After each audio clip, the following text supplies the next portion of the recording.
pirate magic in the air. Head to toe, so clear. Look out! New from All Caps Comics. Wait, what? Creed Reimaginary. Desperate for material for his new comic and to escape the dread of high school life, 17-year-old comic book creator Mark Farley returns to the dream world once more, only to find that in his absence, a mysterious entity has plunged the world of dreams into despair and darkness. Bands of marauding Skeezicks scour the land, enslaving its inhabitants and forcing them to dig for the Dreamstone, a relic which grants the ultimate power of creation and destruction. Creed Reimaginary, back at today only on Indiegogo.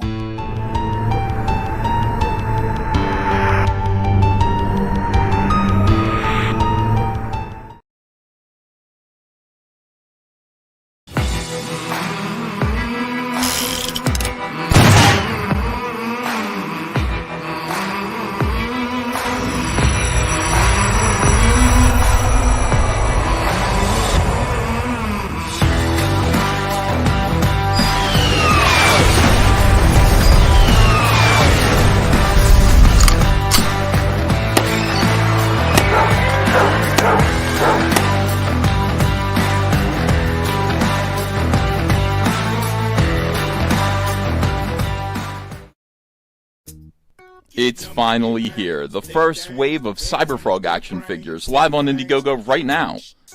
Who loves you more than All Caps Comics? Back it today, the link's in the description below.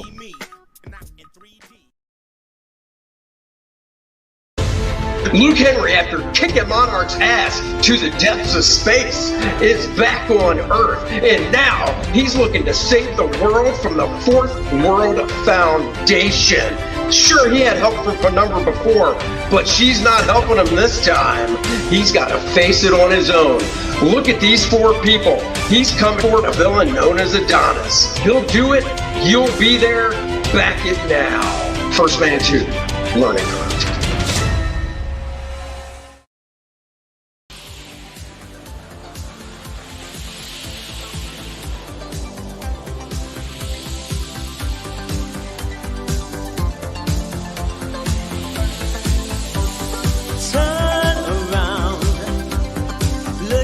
You see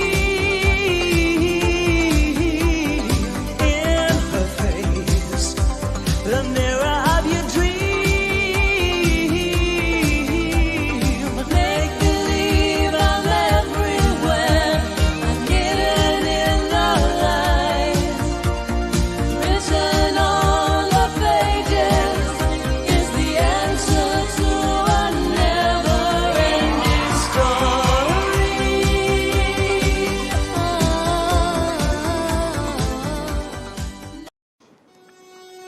And if you don't like my politics, don't buy my book. Don't read them. And if you don't like my politics, don't buy my book. Don't read them. Girls read comics. Girls have always read comics. Problem solved. White boys, comic book reader. Don't buy my book. Don't buy my book. I literally can't even think. We can have a little conference on that. Would you please get your politics out of my comic books? Don't read them. What comic books are you reading? What comic books are you reading? Would you please get your politics out of my comic books? Don't read them. What comic books are you reading? What comic books are you reading? Comic book reader. Comic book reader.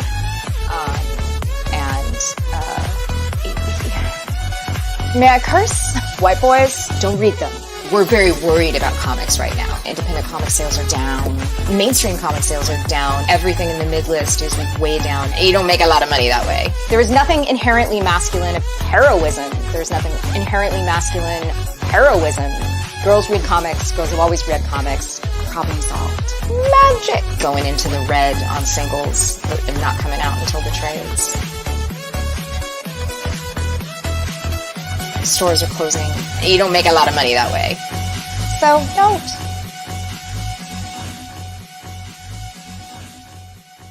Comics are booming.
That's right, everyone. Welcome to the show. My name is Ethan Van Sciver. Welcome to a new program we're starting here called Free and United COMICSGATE Kings Mondays. In other words, fuck Mondays. This is our new official show to replace the former COMICSGATE Live.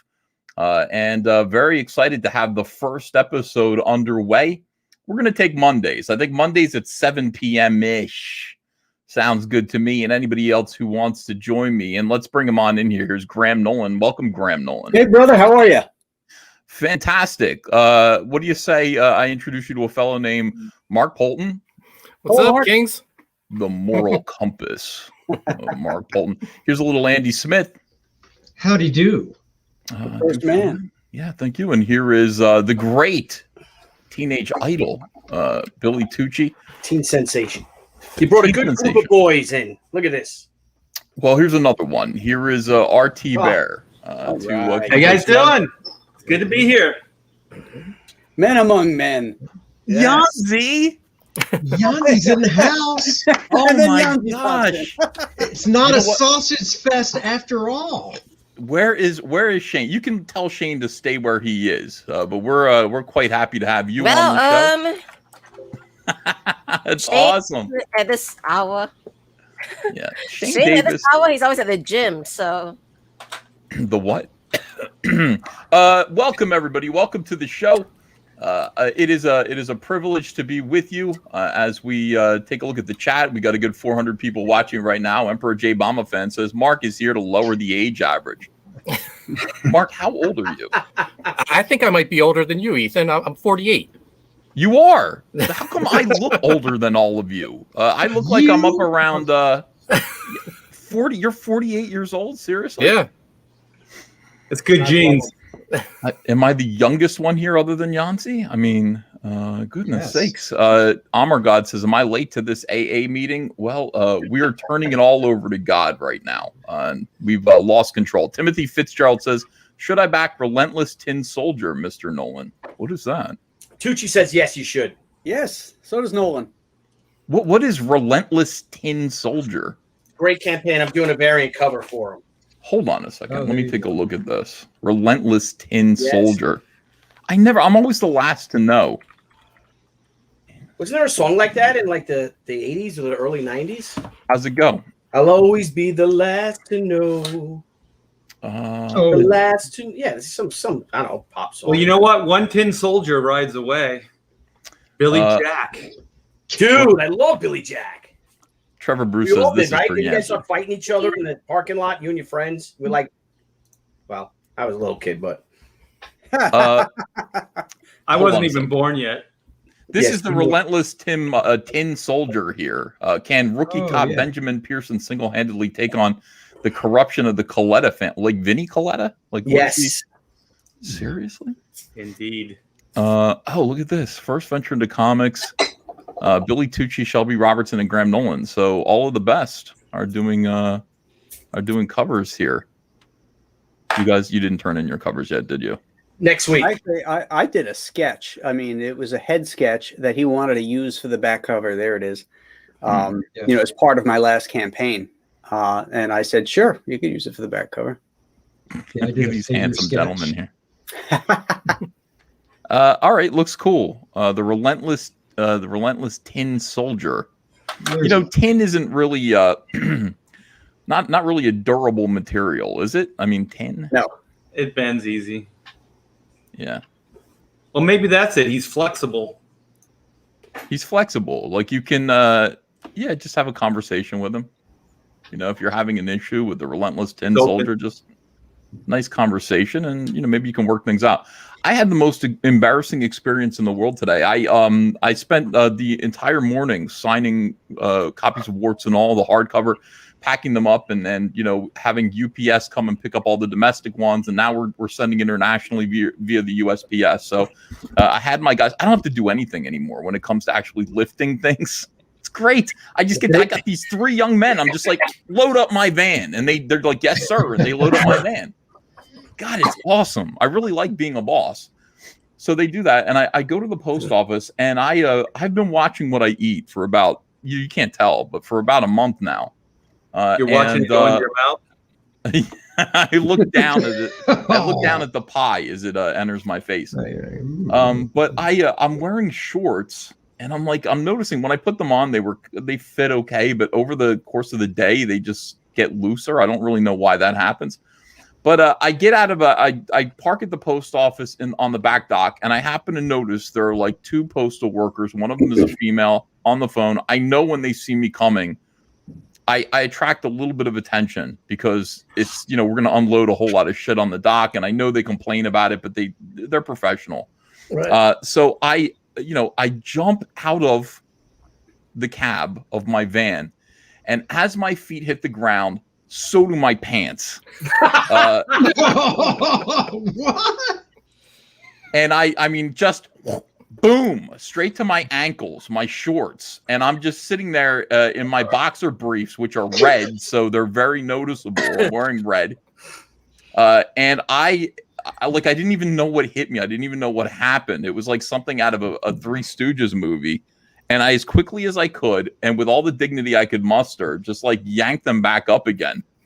And I was too embarrassed to look. And I'm like, oh, I wish I could get in the van and just drive away, but I can't. Like, luckily, there was no guffawing, no laughter, at least that I could hear. But I had to open up the van and just like unload really, really quickly, and then just run back into the van and drive away. Just like act like nothing happened, nothing to see. Maybe they didn't see, but I went home and I told Andrea. She said, honey, they have cameras back there. So like, even if the 2 people that were sitting on the loading dock didn't notice your underpants, everyone inside did, and they have it on videotape. So that shit's gonna end up on the internet. You should have around with the pants around your ankles. Then you would have owned it. Then it would have looked like you did it on purpose. I should have did a little dance, or something. I don't know. If that gets released to YouTube, you could be the next one that blows up to like 5 million views. That's all over like Good Morning America and shit. I thought I was being cool. I thought I was like I thought I was Bo Duke or something like that. Just jumping out of the cab, like, no, pants hit the ankles. The things that I go through, the things that I endure just to get my books out to people, ship things out. It is quite a trial.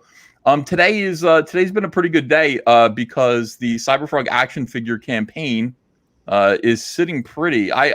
Yesterday I said, okay, we got to do like $5,000 a day. So if I wake up this morning, I'll see where I'm at. And then we just need to get it to $285,000 by the end of tonight. And look at it. It's already at 283, 243. Oh, look at that number there. Shit. Oh, no. We got to change this, guys. Don't leave me at 1488, for too long here. Do you know what that means, Graham? No, I don't. No. You guys are good people. That's why you don't know what that means. Oh, really? Yeah. You guys are excellent people. 1488 is let's just the chat knows what it means. The chat knows what it means. Hopefully we'll get another backer and we can move away from that.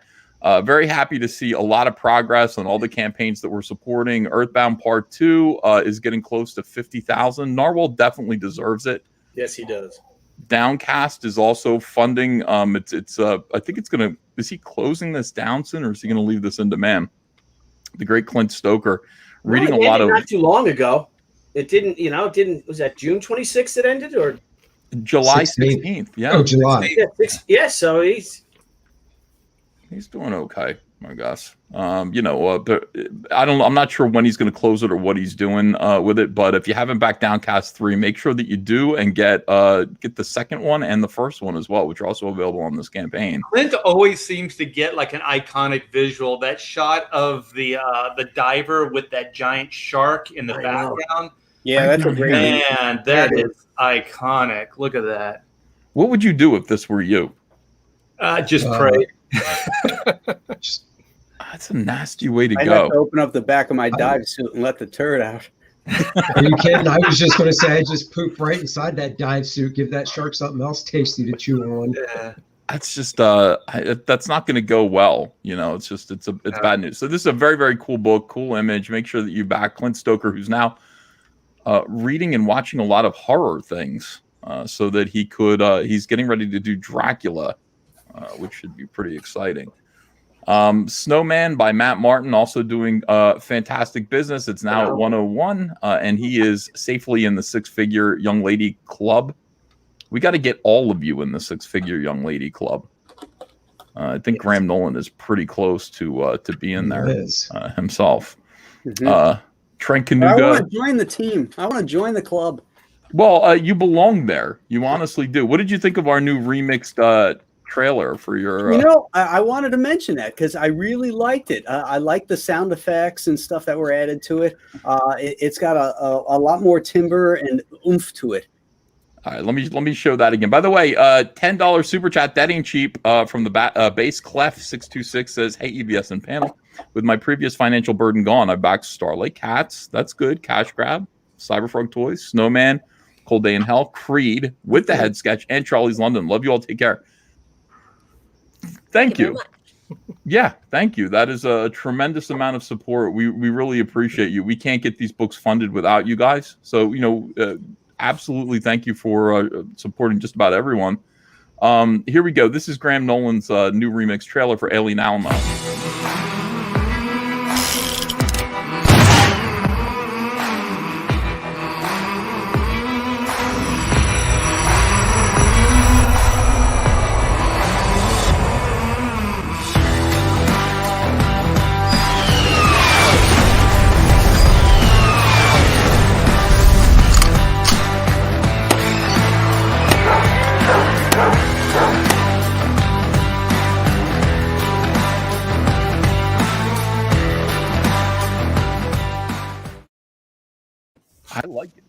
I like that. Did you do fantastic? That was the great Shant Enjeti, who was watching. He's an artist who he's got an interesting story. Like when he was a young man, he got in a bunch of newspapers for getting some kind of interview with Todd McFarlane and doing some artwork for him. And he's an Indian, and so he actually does live in India, I believe. Shant, you're gonna have to correct me. Do you live in India? I think you do. And anyway, he's helped me do a bunch of videos. I put the call out for like video editors, and this guy sends me something almost every day. So he's watching what we do and what we say, and just making pretty cool content, like quick little bites for promoting campaigns. So I definitely appreciate you, Sean. He also did a beautiful painting of Cyberfrog, Salamandroid, and Heather that I'm going to make a trading card out of. This is let me see, where's Alien Alamo? I just pulled it up somewhere. Here it is. Graham Nolan's Alien Alamo. You should be at six figures by now. You're getting very, very, very close. How much longer is this staying in demand? Until I'm ready to fulfill. Which is going to be a little while away. People have time? December, yeah. Okay, that's good. The target date. Yeah, if you haven't backed Alien Alamo yet, you really should. This book looks like a lot of fun. Nice alien invasion story in the 1950s in Texas, when Texas was still a great state, and it wasn't invaded and infiltrated by soy Californians moving to Texas now, ruining the great state of Texas. Wait a minute, that's Austin, Texas. That's not. I was going to say that's all. I was even going to say that's Austin, Texas. Most of the state's still good. Yeah, why do they all go to Austin? They defund the cops. Let's go to Austin and defund the police. Yeah, thanks. least you ran all the Democrats out to D.C. because, we don't want to vote on that, so we're going to flee the state. That's crazy. They got to stay out of Texas. We got to keep them out. Texas and Florida, we got to throw them out. Yeah, definitely Florida. They flee, like I said, they flee the blue states that are not working. They have everything, everything they voted for, they got, and then they flee it, and they realize it doesn't work. They flee it, and then they're like locusts. I tell everybody here, I'm like, I moved from California, but I didn't bring California with me. I'm a Texan at this point. Yeah, they're not so much like locusts. They're like beavers. They only know how to do one thing. The only thing beavers know how to do is chew on wood with their teeth and build dams. That's all they know how to do. And where they belong, that's perfectly appropriate. But I mean, if you took a beaver and put a beaver on top of the Empire State Building, that's what he's going to try to do. He's going to try to chew up wood and build a dam, and he's going to be like, "Hey, there's no wood. What am I doing here?" So anywhere you put these people, they're going to behave the same way. They're going to destroy California. They're going to destroy Texas. They just don't get it. They don't learn lessons, and they haven't realized the greatness of the state of Texas.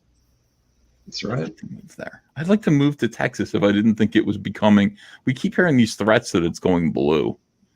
Well, everybody we've met here, it's not going to happen, man. Yeah, it's not going to happen. Yeah, they're going to fight all the way. We got a good governor. I'm going to get a gun. Are you? Billy's going to help me. You better get a damn gun. Billy's going to help you. You all should have guns. Every one of you should have a gun, like me and Art. I'm surprised. Does everybody on the panel have a gun? Like who is missing a gun right now? Oh, missing? Yeah, who doesn't have a gun? I don't have one. Well, yeah, we're in Jersey, Mark. I don't have one. Really?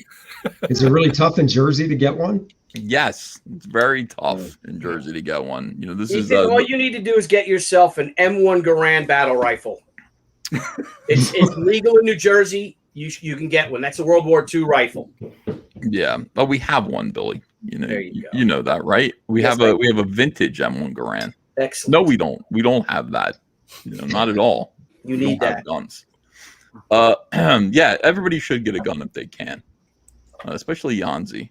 Yes, yeah, we got a shotgun for home protection. I mean, we live in hillbilly land out here, so never know when you might need one. Shane took me out shooting with that thing, and it was like recoil. Yeah. Well, here's something for you, Yanzi. You got to get a flamethrower. I was up at the tactical shop that opened up here in town last week, and I was pricing AR-15s. And the guy pulls out this thing. He says, "Well, you got to look at this," and it's a flamethrower. And I'm like, this is so cool. It's light. It's small. It's got a canister on the top that you pour gasoline, or if you really want it to stick, you throw diesel in there. Oh my and then gosh. there's a little propane tank that has a constant flame. And then you press the trigger, it squirts it out, and it shoots the flame 30 feet. Wow. I said to the guy, well, what do people use this for? And he goes, brush clearing. There you go. That's right. That's what it's for.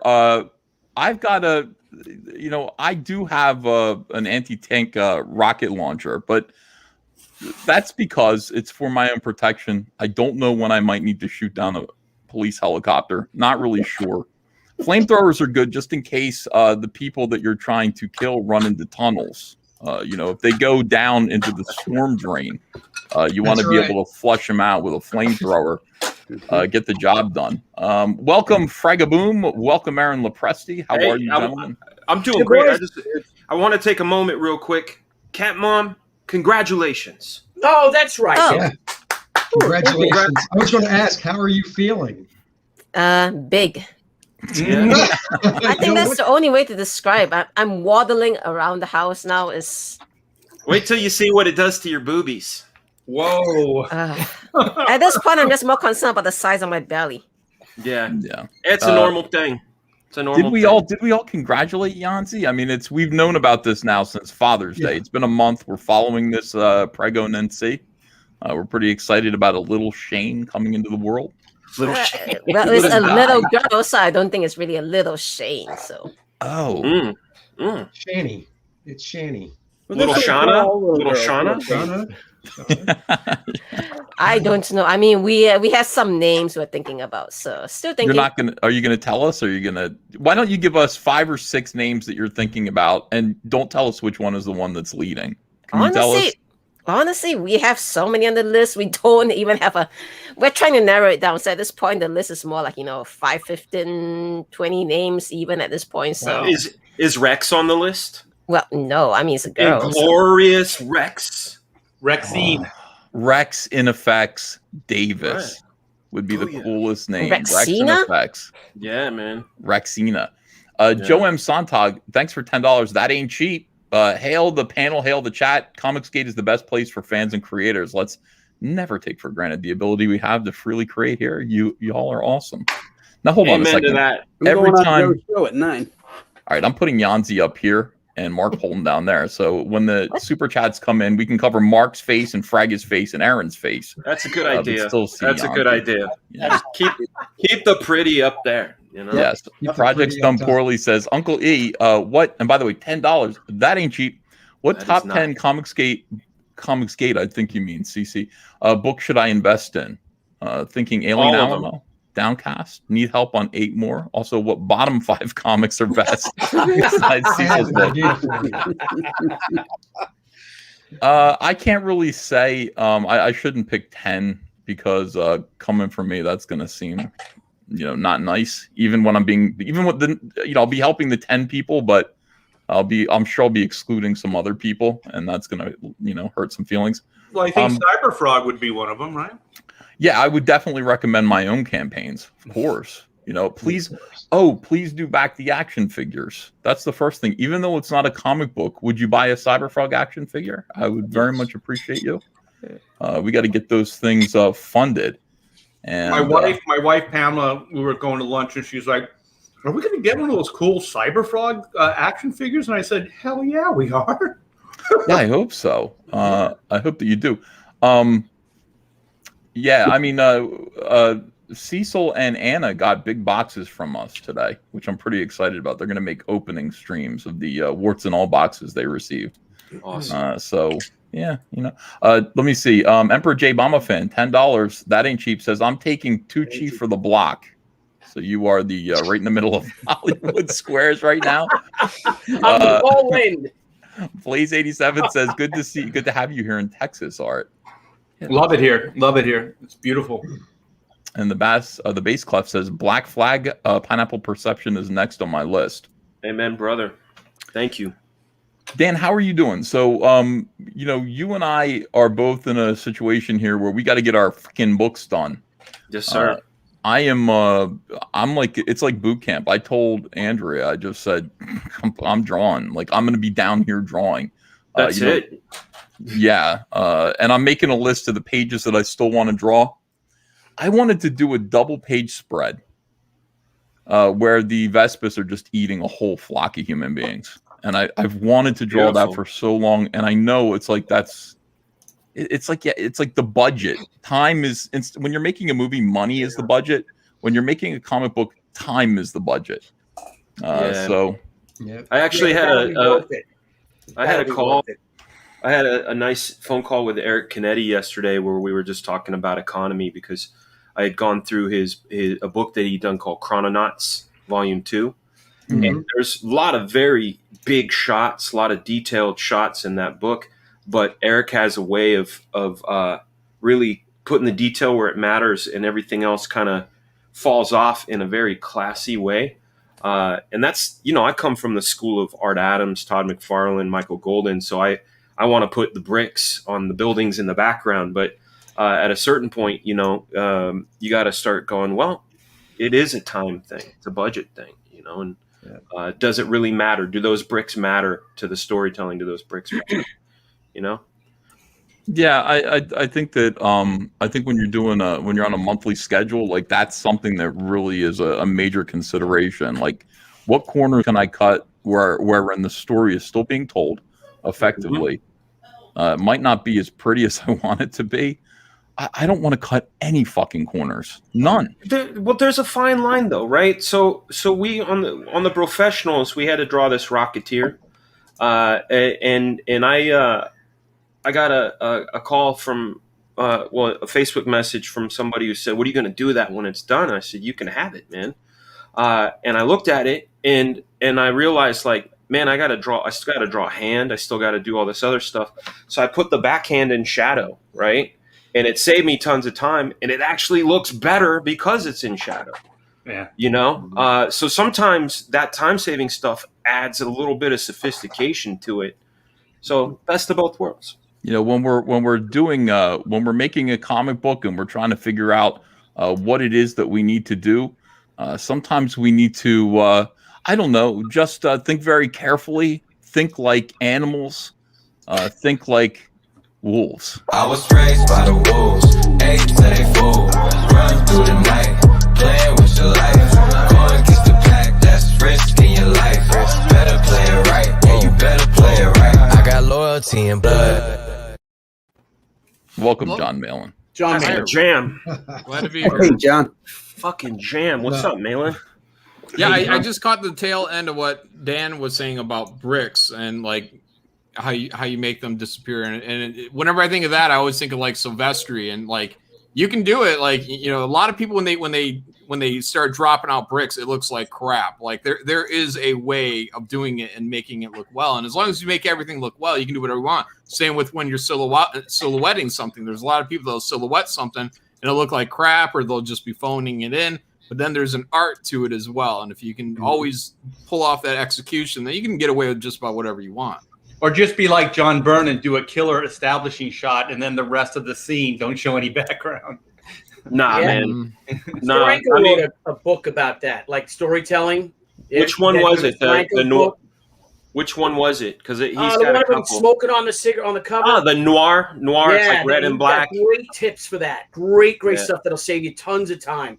I forget the name of the book. It escapes me, but if you I check think out it's called the, Noir. Noir. Yeah. get it. But it's fantastic. Well, you know what would save a ton of time? Not a million Vespis like insects coming in. I mean, Yeah. that alone is that idea is it's going to be labor intensive, man. There's no way around it. It's the dream, though, man. That's Yeah. the thing. It's like I'm drawing hundreds of mechs being swallowed by this hell-bound goop, and like bodies bursting open, and tons of tech and skulls and blood, and you just go, dude, you got to put the time in order to do it right. Imagine if, it's like in some movies, sure, the music in Jaws, it works superbly, but on some, you want to see the stuff. Yeah. Oh yeah. And we're not working for the mainstream, so we don't have those that time constraint, let's say. So we can do exactly what we want without compromise, and that's why it's a great place to be. CG right now. Oh, yeah. Well, to some extent, but on the other hand, the stuff still needs to get done, and you've got guys like John Malin. John Malin's a really good example of an artist who can use economy of line and compromise in ways that you don't even really notice. John's artwork is often like deceptively simple, but Retarded even. Yeah. extremely sophisticated.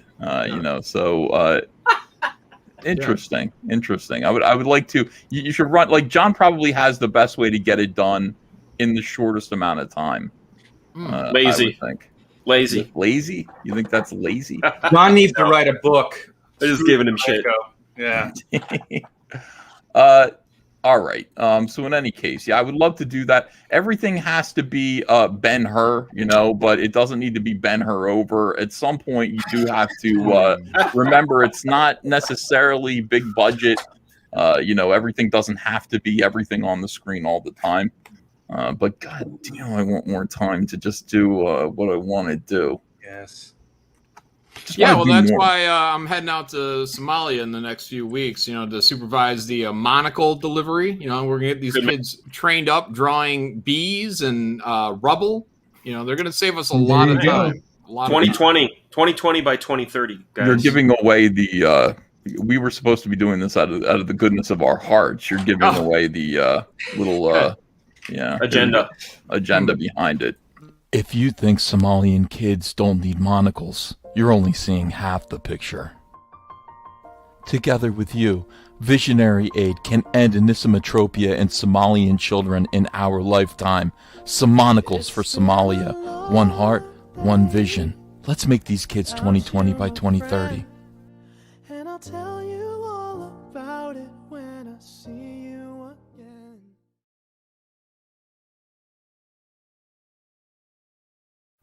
Yeah, we're trying to get Monocle Lewinsky on the show. There's some real advertising genius in there. The only seeing half the picture, and the monocle for the O. And the best part is that little Easter egg of Monocle Lewinsky. It's so good. So good. It's such bullshit. I was alerted to our peer. Even though we have no peers, we are the kings. We're the kings. I've decided I'm a culture warlord now. No longer a culture warrior, culture warlord. So we still have this gentleman named Eric Larson, and he posted something on his Facebook, which was really gay. Let me read this to you. We'll just you guys tell me what you think of this here. Gay. I already say it. Don't free judge it. Don't free judge it. No, I am. If I have a 5 head, he has a 10 head. Okay. Well, he does. That's the name of his studio. Is Eyebrow. Yeah. Yeah, that's true. And speaking of, if you have a brow like that, there's a big brain in there. What is going on? Who is juggling over there? Who's doing backflips? I just hear noise. Eric knocking stuff over. No, I dropped. Yeah, I knocked some over. Oh. Eric that was whatever. All right, listen, Eric Larson. This is some big brain thinking. He says, I've never read a Harlequin romance. Harlequin romances aren't written for me, and I have no interest in reading a Harlequin romance. There's a lot of, kind of, what would you call that? Setup? No, not a setup. It's like, who asked? Like, right, who cares? Well, it's a classic college paper. This is his preposition. I, this, that, the other, therefore. He's really too much. Protesting too much. Thank you. Yeah, that's what I was looking for. It seems like you do read Harlequin romances. I never thought of it before, but maybe you do, and you don't. You're trying to throw people off your trail. He says they may be brilliant, they may be terrible, but they don't appeal to me based on my own preconceived notions of what they are. I am not their target audience. Some books are written for children. I was a fan of all things Marvel as a kid, but Spidey super stories had simplified, minimalist stories aimed at young children, and I never gave them a second glance. Books can have target audiences. Stories can be written and drawn in a way where some people will take offense while others cherish it, and that's okay, provided there's enough of an audience to keep it going. Raina Telgemeier writes and draws hugely popular comic books aimed at girls aged 8 to 12. That's a very narrow demographic, sure, but girls in that range eat that shit up, he says. Talking about 12-year-olds. What are you talking about? Why do you use language like Yeah, you could just say they like it, they enjoy it, they love it. No, they eat that shit up. They swallow it. They swallow it. They bring some fecalphilia into this conversation. I don't think it's necessary. It sounds like them saying the F word in the I'm Not Starfire book preview. So, oh god, pretty much on ball with these people. He says that's a very narrow demographic, sure, but girls in that range eat that shit up. Would her books be more successful if she tried to broaden their appeal? Probably not. She may very well lose the thing which appealed to her readers by including things which would attract males in my age group. Now, by the way, in case, like right here, I was like, this argument should have been made about 10 years ago to the mainstream. Yeah. You're making this argument now to kind of throw us off the trail of what SJWs are doing to comics by basically your thesis is not everything's for you. Right. But I will say, it's like the entire reason why comic books, mainstream comics like Spider-Man and Batman are completely soy-based right now is because of the counter argument to this, which was, yeah, but if we just make them more inclusive, maybe we can get women to read these comics too, and then we're going to double our sales. Eric is saying no. now. He's saying that's not. Why couldn't you have said this then, dude? Similarly, Dav Pilkey. Is it Dave or Dav? Let's go with Dav. I think it's Dav. Don't know who it is. No, he writes the Dogman comics. Oh, okay. Similarly, Dav Pilkey writes books aimed at preteen boys. I don't seek them out, but they sell a crazy number of copies. Marvel and DC have made an effort to appeal to different demographics over the years, and their aging male readers take great offense at no longer being part of the target audience. This guy's contradicting his entire thesis in the second half. For a handful of their titles. Are those books good or bad? I have no idea. They're not for me, and that's fine. Not everything has to be for me. I don't read Harlequin romances. I don't read Spidey super stories. I don't read Raina Telgemeier books, and I don't read Dav Pilkey books, and that's okay. There can be other things for other people. It doesn't have to all be aimed at me. There's no shortage of things for me to read. Let other people have things. 879 hearts and thumbs up from people. Just a bunch of nonsense. What was the point of all this? Every point he made, he contradicted. I mean, yeah, but okay, so that's fine. So mainstream superhero comics were traditionally for males who were aging, I guess. We're all aging males, but we're the ones with the money. Yep. But that's okay. That doesn't matter. Those need to be for everyone. We need to change those so that everybody's invited. And then once everybody's already been invited and we're feeling like this is shit and we no longer want to buy it and they ruin something that we used to love, maybe it wasn't for you. Maybe other people should be able to enjoy things. Yeah. This is insanity. And by the way, Harlequin romances were never for men. They were never for men. They didn't change. Nothing changed about a Harlequin romance novel. They've always been that way. Yeah, like the editors Drew's not written for boys. No, and the editors of Harlequin aren't like, you know what? We need to broaden our audience to men. Let's do that. Let's just have these writers and lay down what they have to do, so we can get more men in here. That's 50% of the audience we're not getting. Yeah, let's tell a gothic romance with guns. I mean, again, nobody ever sought to do that. Nobody is seeking, in point of fact, to make Harlequin romance novels for men. Nobody is trying to make Raina Telgemeier books include older gentlemen, as it were, or Dave Pilkey's Dogman, make that more appealing to Graham Nolan. Nobody's doing that. There's an active effort. There's an active and sinister effort to take things that were, previously very, very popular and ruin them. I think Eric Larson's going to start doing romance, like illustrated romance novels. That's what I think. Well, he's already added porn into his comic strip. Yeah. Are you okay? Yeah. I just don't know if he should do that. I don't know if I want to see Eric's ideas of romance after he I personally feel that there might be some fear, from all these publishers, DC, Marvel. They just look at their aging demographic and think, oh no, they're going to stop spending money because there's manga and all this stuff coming in. And what they don't realize is that there are always going to be young men who are interested in the high tea, high octane stuff that comics have.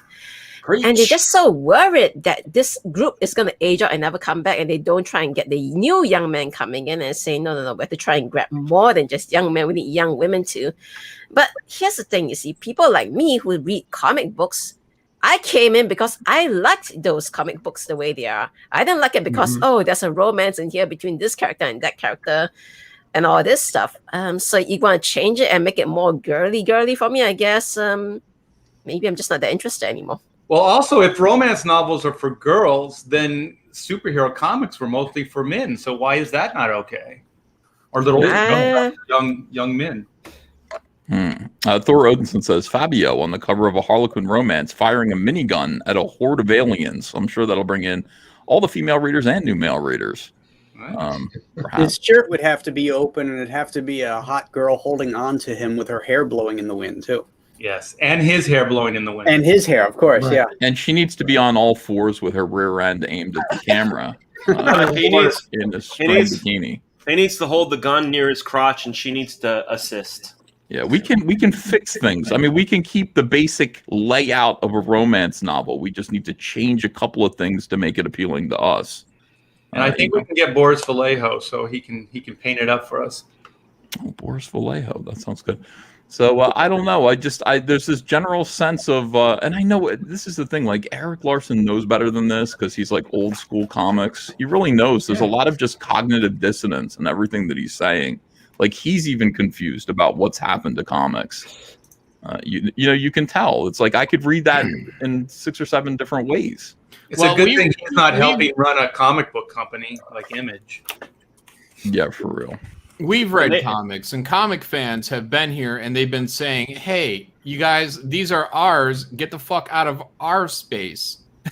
You know, like SJWs, we don't need you. We don't want you. That's what we've been saying. Thank you, Eric, for finally coming along to our side for half of your whatever argument.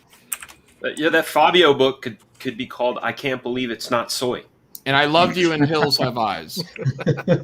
Hell, I want everybody. I was raised by the wolves, ate till they fool. Run through the night, playing with your life. Go against the pack, that's risking your life. Better play it right, yeah, you better play it right. I got loyalty and blood. Loyalty and bud. Bud? I think that's what he says. Loyalty and bud. This bud's for you. I want everybody to buy my comics. I don't care. Yeah, I do too. My comics are for everyone. But that isn't actually that hard to do. You don't actually have to pander to anyone in order for, you know, it to have wide appeal. I don't think. You don't have to go, I need to represent anything except for a good story, right? Tell a good story. I draw and write what I like, and I figure there's going to be people out there that dig it, and that's it. That's it. Well, just universal themes. Universal themes will always, generationally speaking, will capture, you know, the imagination. So they haven't gone out of style yet. So, you know, I don't see any reason to change that business model. People can relate to those things. If you can relate, if you have relatability, then you have success. Yeah, I agree. Let me just show you a couple of these campaigns. There are people who are saying, what campaigns should we support? All of them. COMICSGATE. Yeah, we would say ideally all of them. But I mean, it's really up to you. The only thing that we can do is let you know about it. And that's kind of what COMICSGATE live stream should be doing, is just spreading the word. And then it's a consumer movement. You guys decide what looks good to you, what you want to support. But the problem is, you know, with all of these independent comic book campaigns, is just getting the word out. Yeah. You know, it's like, if this is good, why not tell more people about it? And it is good. Viking Wolf by our friend Mark Polton here, and Renzo Rodriguez. Yeah. Let me see this trailer real quick here.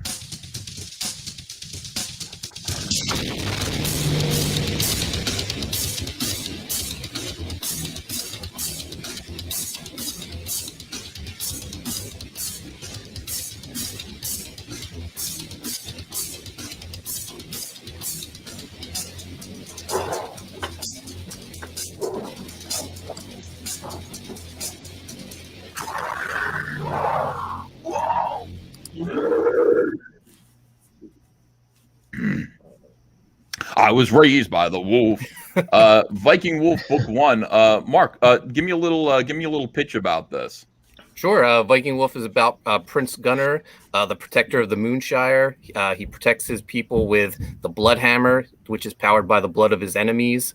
The more enemies he kills, the stronger it becomes until it's overloaded with power, and he just has to release it on some poor fool. But he travels to Earth when his father is kidnapped, and when he travels to Earth, he's bonded with a human who he literally rips to pieces every time he travels to Earth. God damn, that's metal. That sounds like a good time. And you were joking about the men's gothic romance. I have that coming up. Gun goth. Yeah, I love it. Make it work. But let's sell this one first, because this book looks like an awful lot of fun. And I'll say one of the things that I miss about good comics is that they should be like this. They should just be, I mean, they could be a bunch of different things, but we need more stuff like this that's just metal. It's just fun.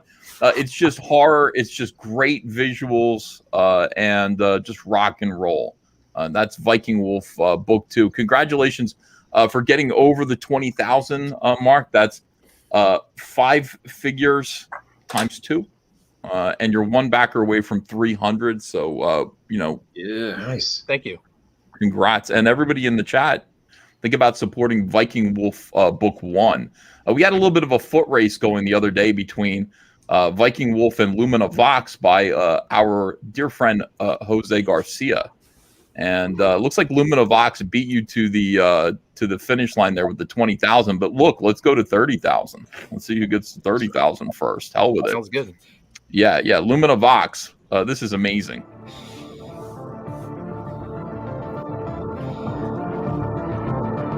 I don't know how it happened, but that thing found its way into us.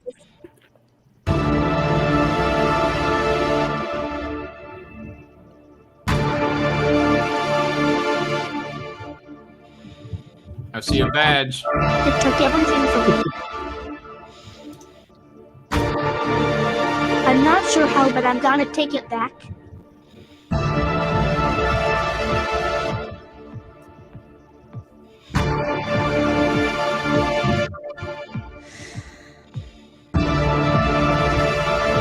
What is Illumina?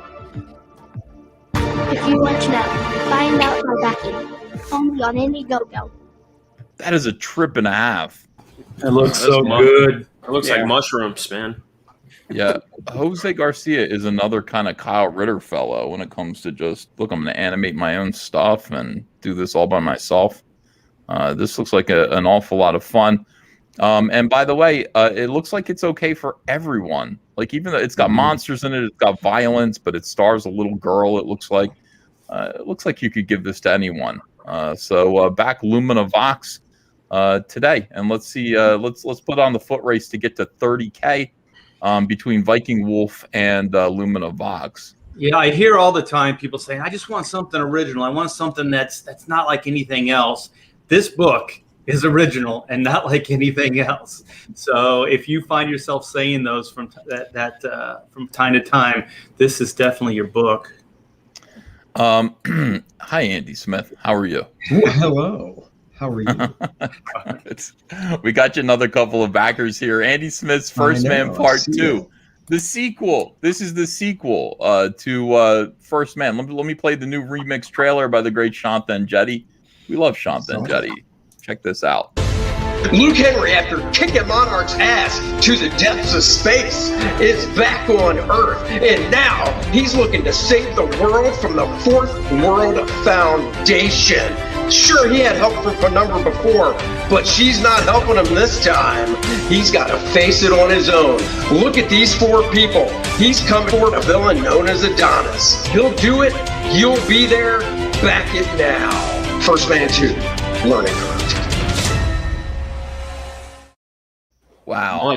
Much better. Fantastic. That was great. I like that voiceover. Yeah, that was very passionate. Yeah, I really feel like, I feel like we just sold a ton of First Man 2 Learning Curve comics. I hope so. If you guys haven't backed First Man yet, let's back this and let's get this one moving as well. It's only a couple of days old at this point. Pretty good start. Friday. Yes. Outstanding. Here we have, this is the reason why I am here today. Oh, please let me get rid of this number here. Let me refresh. Please, God. Thank you. 2 new backers.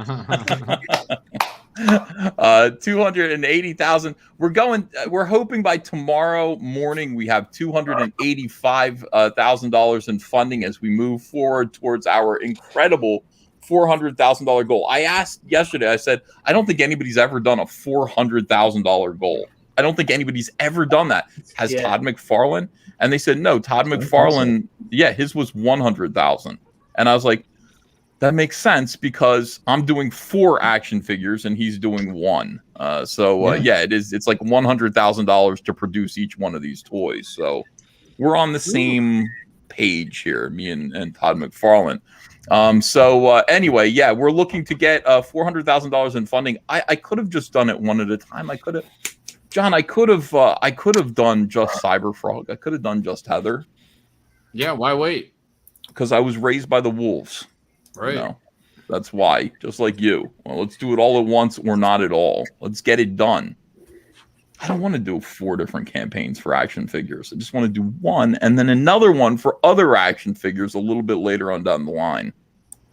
You want the whole universe, man. Damn, that's a lot. Did you hear? Yeah, the whole universe. Well, the $100,000. Cyberfrog universe, not the whole universe, just the Cyberfrog universe. Oh, well, that's doable. Here's a little Cyberfrog trailer for you. When the monster you created comes back. You mind if I tell you about my toys? I love this toy, the modern Cyberfrog action figure. This is the Jewel, protector of Earth. That is our Cyberfrog. Look at him. I love this toy. He has it within himself to turn back the Vespis, undoing the damage, the poisonous colonization of the Vespis. You can see that we've used this nice, super shiny chromium paint. You are going to love your Cyberfrog toy. The toes all bend like this, super flexible foot.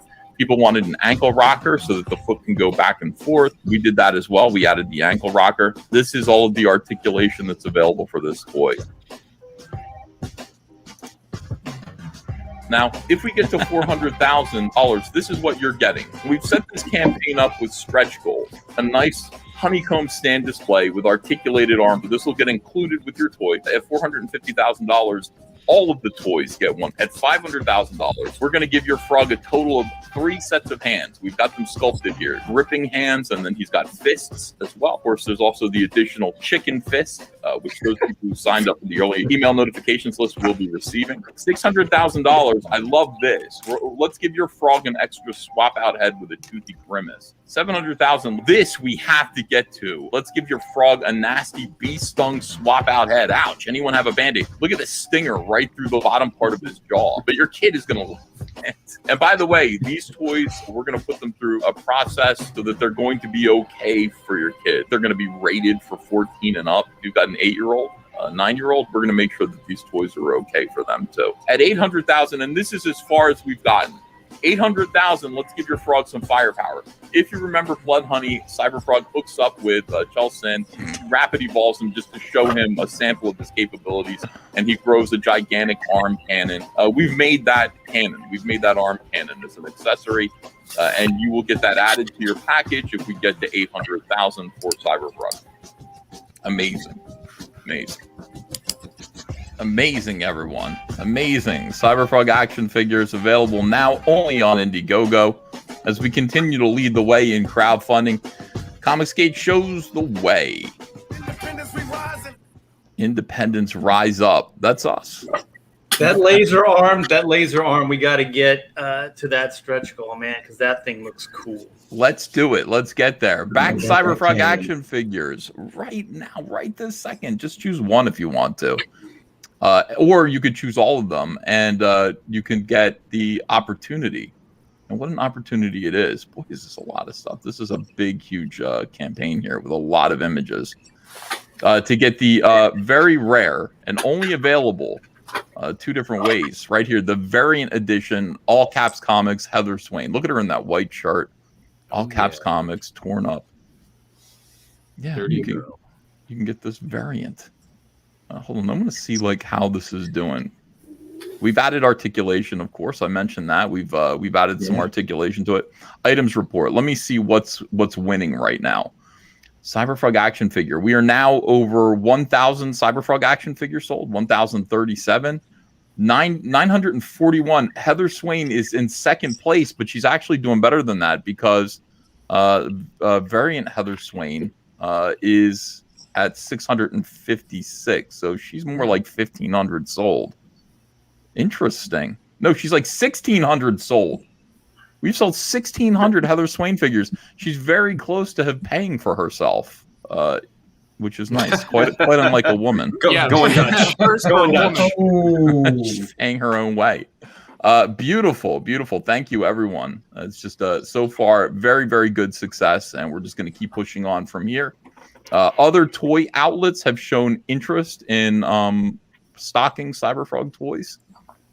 That's kind of cool. I mean, we're actually going to bust into the mainstream. Big Bad Toy Store is going to carry Cyberfrog action figures and Cyberfrog product if we can get this funded. So hopefully we can do that.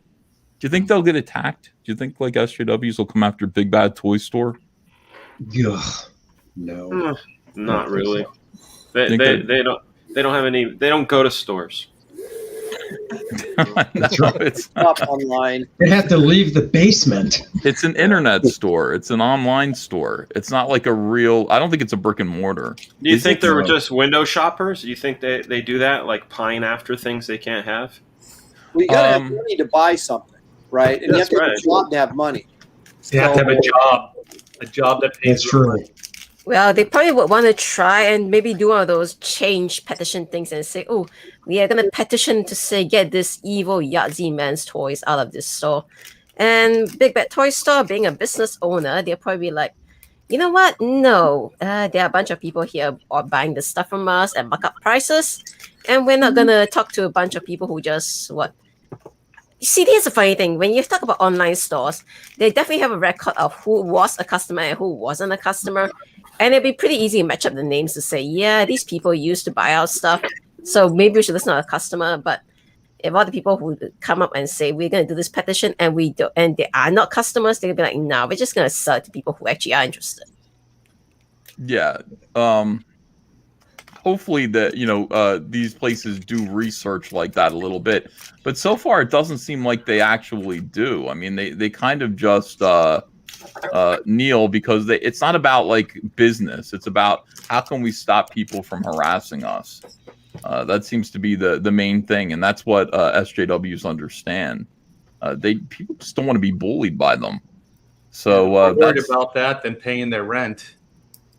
Yeah, I think so. I think so. It's unpleasant to be attacked by SJWs. So that's one thing that they do. That's why we must. That is why we must continue to do what we're doing. All right, I'm adding a few campaigns here. All right, there we go. We will prevail. We will prevail. That's what we're here to do. All right, so this is going to outrage Billy Tucci, which is. Oh my God, Billy! Billy just woke up. Billy never gets outraged. No, he will get outraged by this. We the fandom, thanks for $5. Life, liberty, and the pursuit of escapism. That's what we're all about. Holy cow! $20 super chat from Shanta and Jetty. Here we go. We're gonna find out where he's from. That ain't cheap, by the way. Hi, Ethan. Born in Houston, raised in Chattanooga, live in Rhode Island. I met Todd at a convention, did a TV interview about my comics. Andy Smith drew the cover of my first pro job when I was 17, and I am COMICSGATE. Much love to all.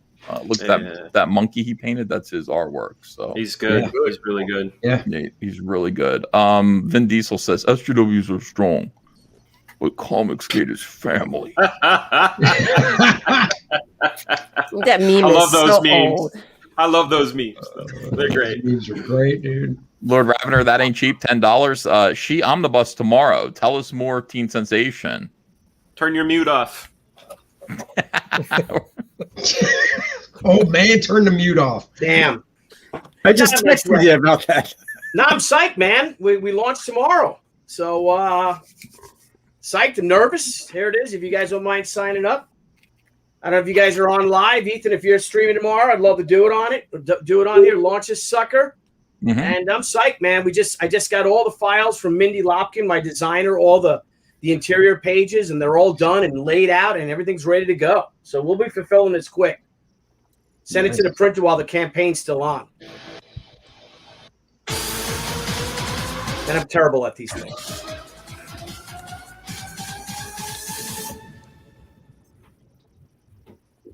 Hello, everyone. Billy Tucci here, and I'm so proud to announce the debut launch of our very first omnibus edition, the She Omnibus Volume Number 1.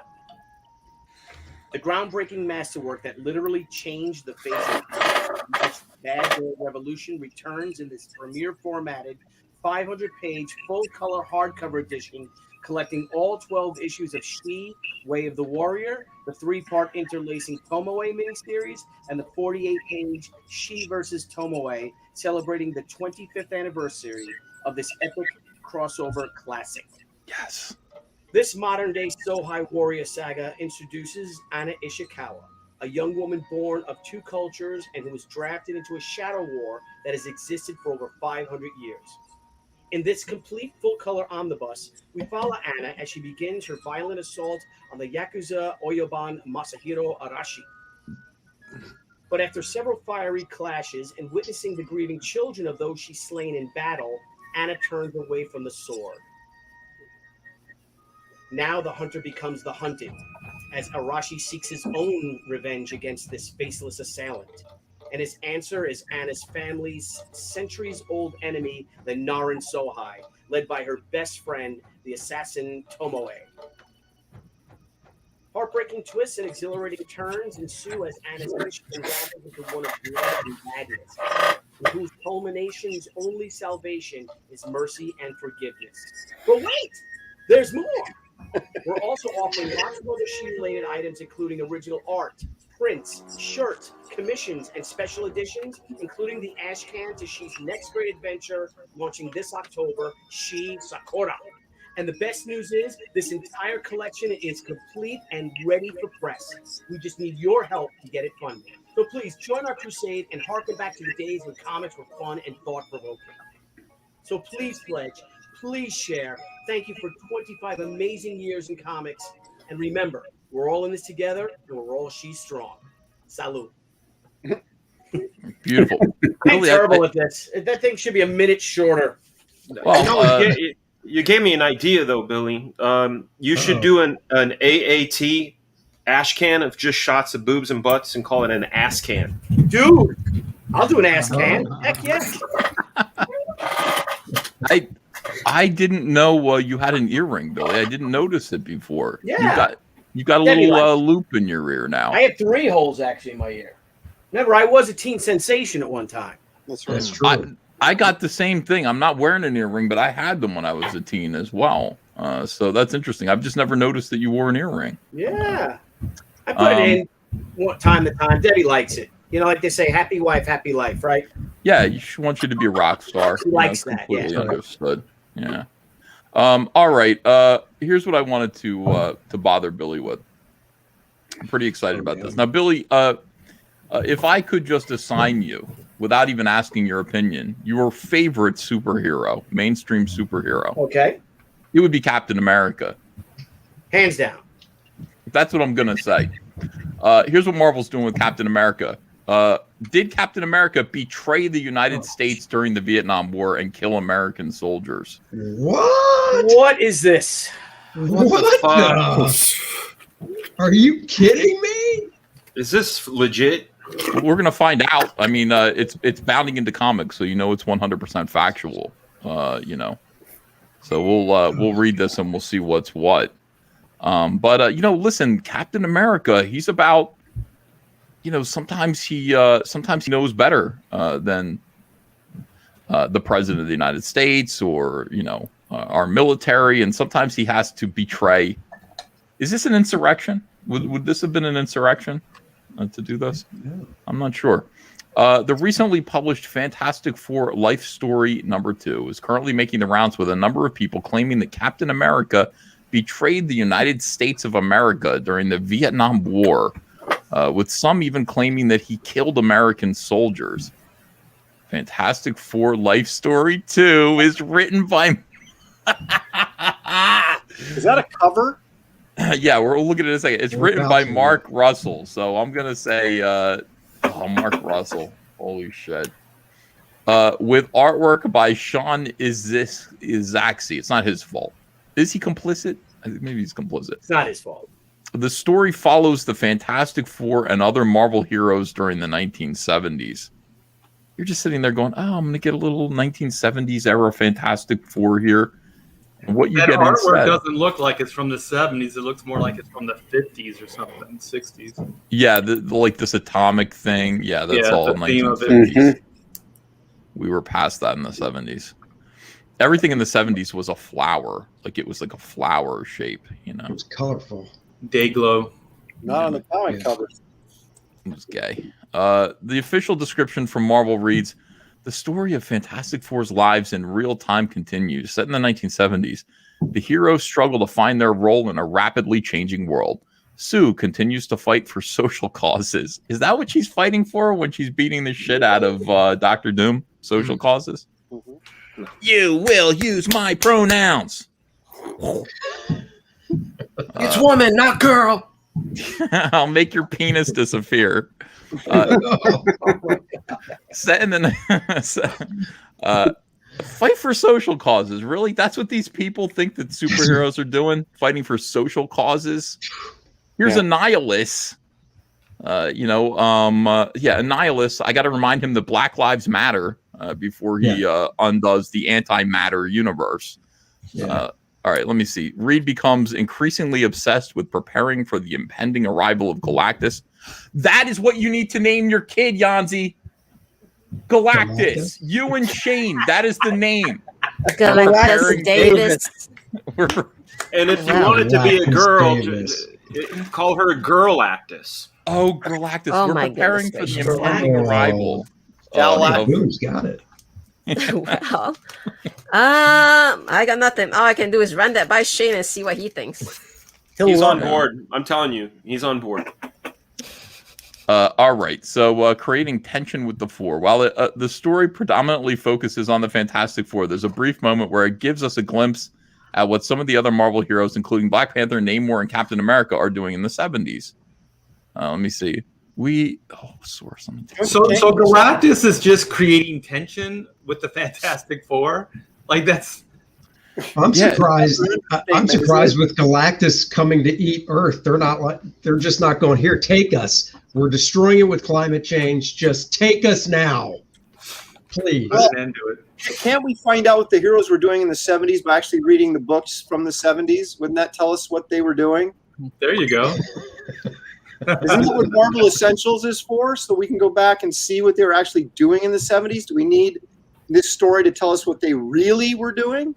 Right, because that's all garbage now. Oh, I see. Some of that early George Perez. Yeah, it's probably going to be politically incorrect because they're going to tell Sue go make us a sandwich, and they'll say no, women are more powerful than that now. So that's right. Did that by Namor for the 10th time. All right, let me see. Well, actually, we were just hoping to do to my brother with debt what you can no longer do to him with chains. This is me going to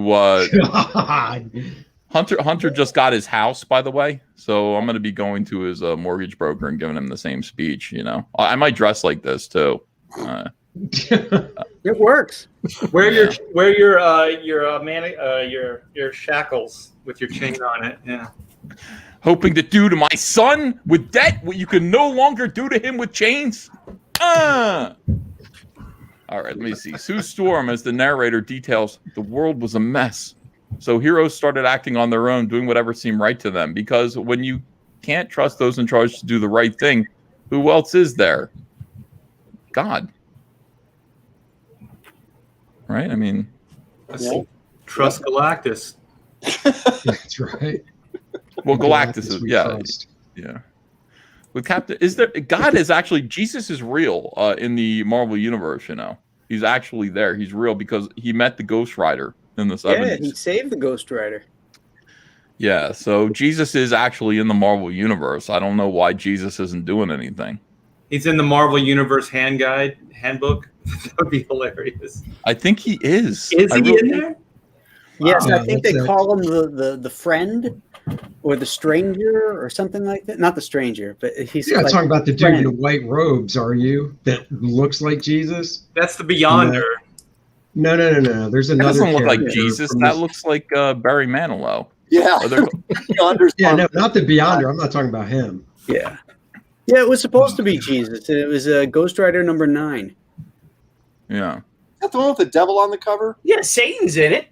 Yeah, Satan's in it, and he's about to character in him, Marvel Universe. This bearded dude, you know, which fit perfectly into the hippie looks of the 70s. You know, comes walking up and helps Johnny Blaze. As soon as you bring Jesus into the Marvel Universe, aren't all the other characters just you don't even need them? Right? They're relevant. Yeah. Yeah. Well, you've got Satan, you've got Mephisto. You've got Norse gods. Wait a second. Jesus Christ, superstar. What happened with Captain America, man? We're going to get back to that in 1 second. Okay, We're taking all a right. little side journey here. Side journey as a Ghost Rider. Tony Isabella wrote this. That's interesting. Creator of what do you create? Black Lightning. Black Lightning. By the way, these books are horrible. I'm reading them now. I'm reading the early Ghost Rider. They are. I think we look back on Marvel Comics with some reverence. And I think it's fair to look at like Stan Lee's stuff more critically now, even though I really enjoy it. I love Stan Lee's stuff from the 1960s. But I'm trying to read Ghost Rider, and I'm expecting the same kind of fun. Ghost Rider, the first 10 issues of Ghost Rider are Ghost Rider running away from the police. That's what it is. He's like, it's like, I got a bunch of Smokies on my trail. You're the fucking spirit of vengeance. And he's riding his motorcycle through the desert. It's like straight out of the 1970s. He's got a flaming skull for a head. The police are after him, and he's like, I'm going to go through the desert. Their cars can't get me this way. The police have a tractor trailer. He looks over his shoulder. He's like, oh, shit. And they open the tractor trailer, and out comes a police dune buggy. And he's like, they're going to get me in the desert.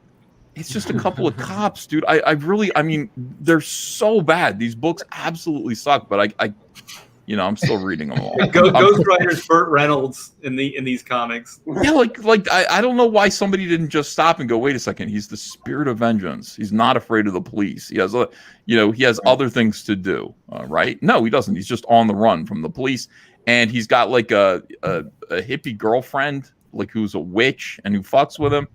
It really is pathetic. It's a very strange insight into the kind of soy of people who sometimes the people who write comics. All right, so here's Johnny Run. All right, here's the devil here. Devil looks a little like Doug TenNapel, a little bit, but I'm sure there's being grabbed by a one-eyed.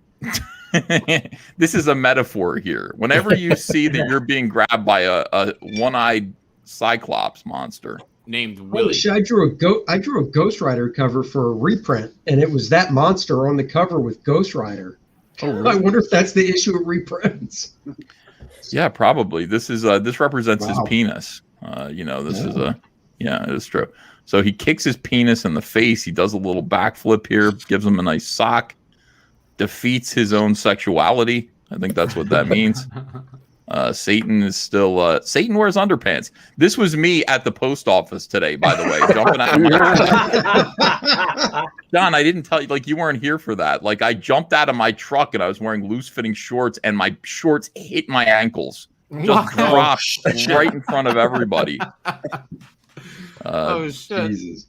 Pretty embarrassing. All right, so here's the Lord Jesus Christ. He shows up. Wait, Jesus didn't even get a splash page? What the hell?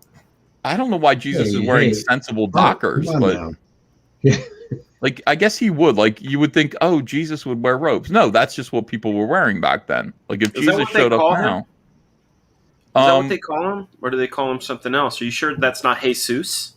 I don't know. Let's find out. They call him a friend. He's scowling. He looks pissed off. He's wearing a members-only jacket and a nice pair of Dockers. He says, as long as there are good people of goodwill in this world, Satan, they shall always stand between you and your innocent victims. So this is either Jesus or one of the Hudson brothers. It's one of, like, it is the 1970s, so you can't be sure. Johnny Blaze's only sin was despair. All right, so he's judging Johnny's sin. He must be Christ. He says, and that is not sin enough to condemn him to your domain. John Malin, pride, on the other hand, is a sin. Oh, yeah. Big sin. Let me help you up, Johnny. No, says the devil. Johnny Blaze's soul is beyond you, Satan. He has earned his second chance. What if this is one of the Hudson brothers and he's like totally fake Satan out? Satan thinks he's Jesus Christ. I think it's Barry Gibb. Leave him alone.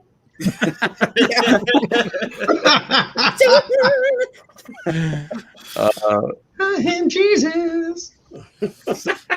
No man lives his life without contending with you several times, Satan. Johnny Blaze won. his first battle. The future is up to him. This satanic, flaming, skull-headed man is a Christian, evidently. So here we go. I am a friend. Very, very nice. Superman. Yeah. That's what he told Lois. He was a friend. By the way, this is happening in San Francisco, which is interesting. San Francisco awakens with the departure of Satan and the Inferno. When is this going to happen? This is San Francisco?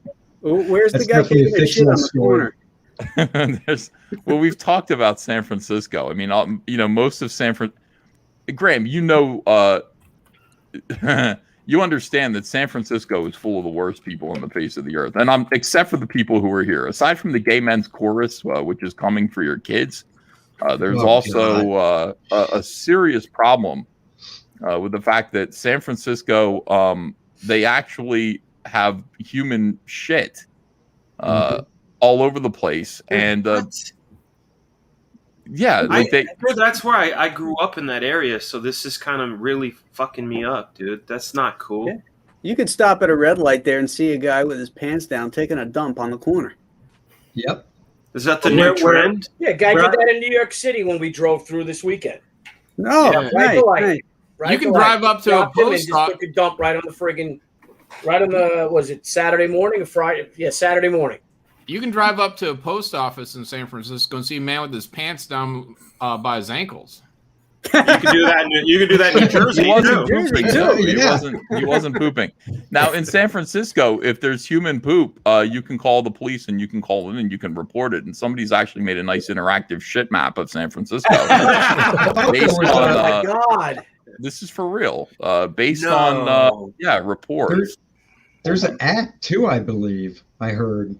Yeah, this right here is a satellite map of all of the reported incidents of human feces in San Francisco. Look at that dark area there. That's like a mountain. That's people shitting on shit. Yeah. Right. How do they even drive? I don't know. San Francisco is ready for the next plague. I like the fact that somebody went to Treasure Island and somebody went to Treasure Island. There's doesn't just that one. smell like Nancy Pelosi's ice cream taste bad? Oh my God! Where's the needle map? Yeah. Yeah, well, and then because somebody put on Twitter there was like the street cleaner, and the street cleaner's coming and it's wiping stuff, and it just blew a bunch of shit up against like a hot dog truck or whatever, like a vendor's truck right up against the side of it. Oh, God. Yeah. Wow. Another black plague. Here it comes. Yeah. Whoa. Jeez Christ. They just can't keep it in their pants. Nosferatu will rise out of this and take a shit on the corner. Nosferatu will rise from the shit.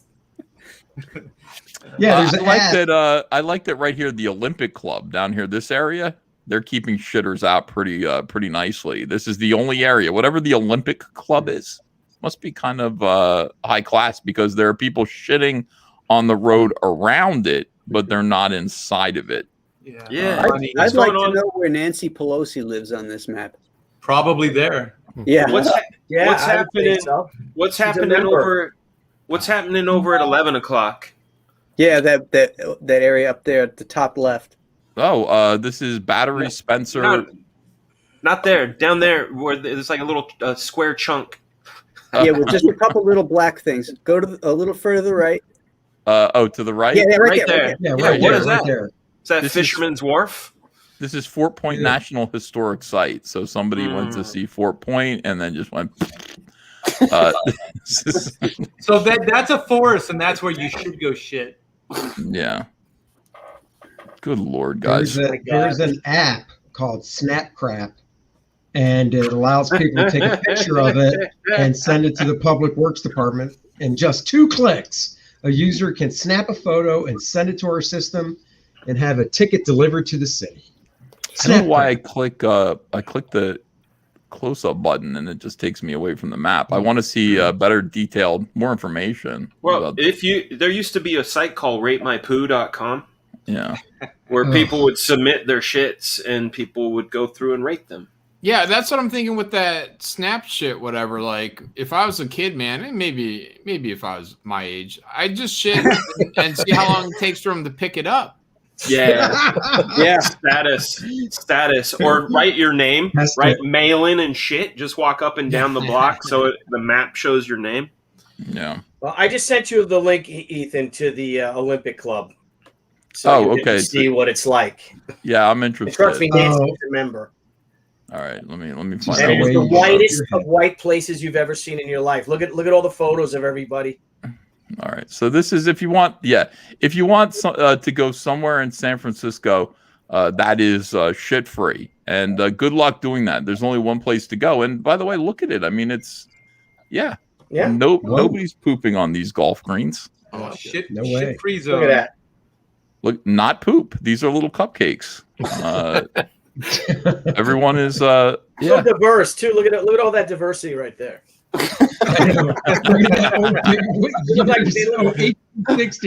They're running in from the ocean here. They're like, we all gotta poop, so they're using the men's room. Yeah, the hotel here. This is lovely. Look at that. Yeah. They're using the ocean the way God intended. Yeah. Oh my goodness. So that's what's going on. Anyway, that's San Francisco, and that's the Ghost Rider problem. So let's get back to Captain America here. Now that we've taken that detour, Ghost Rider did meet Jesus Christ. The devil did leave San Francisco because of Jesus, I think, and something about poop. But that's what we've learned. Seems like the devil's back. Yeah. Came back in full force. Oh, big time. All right, with Captain America, he's riding around.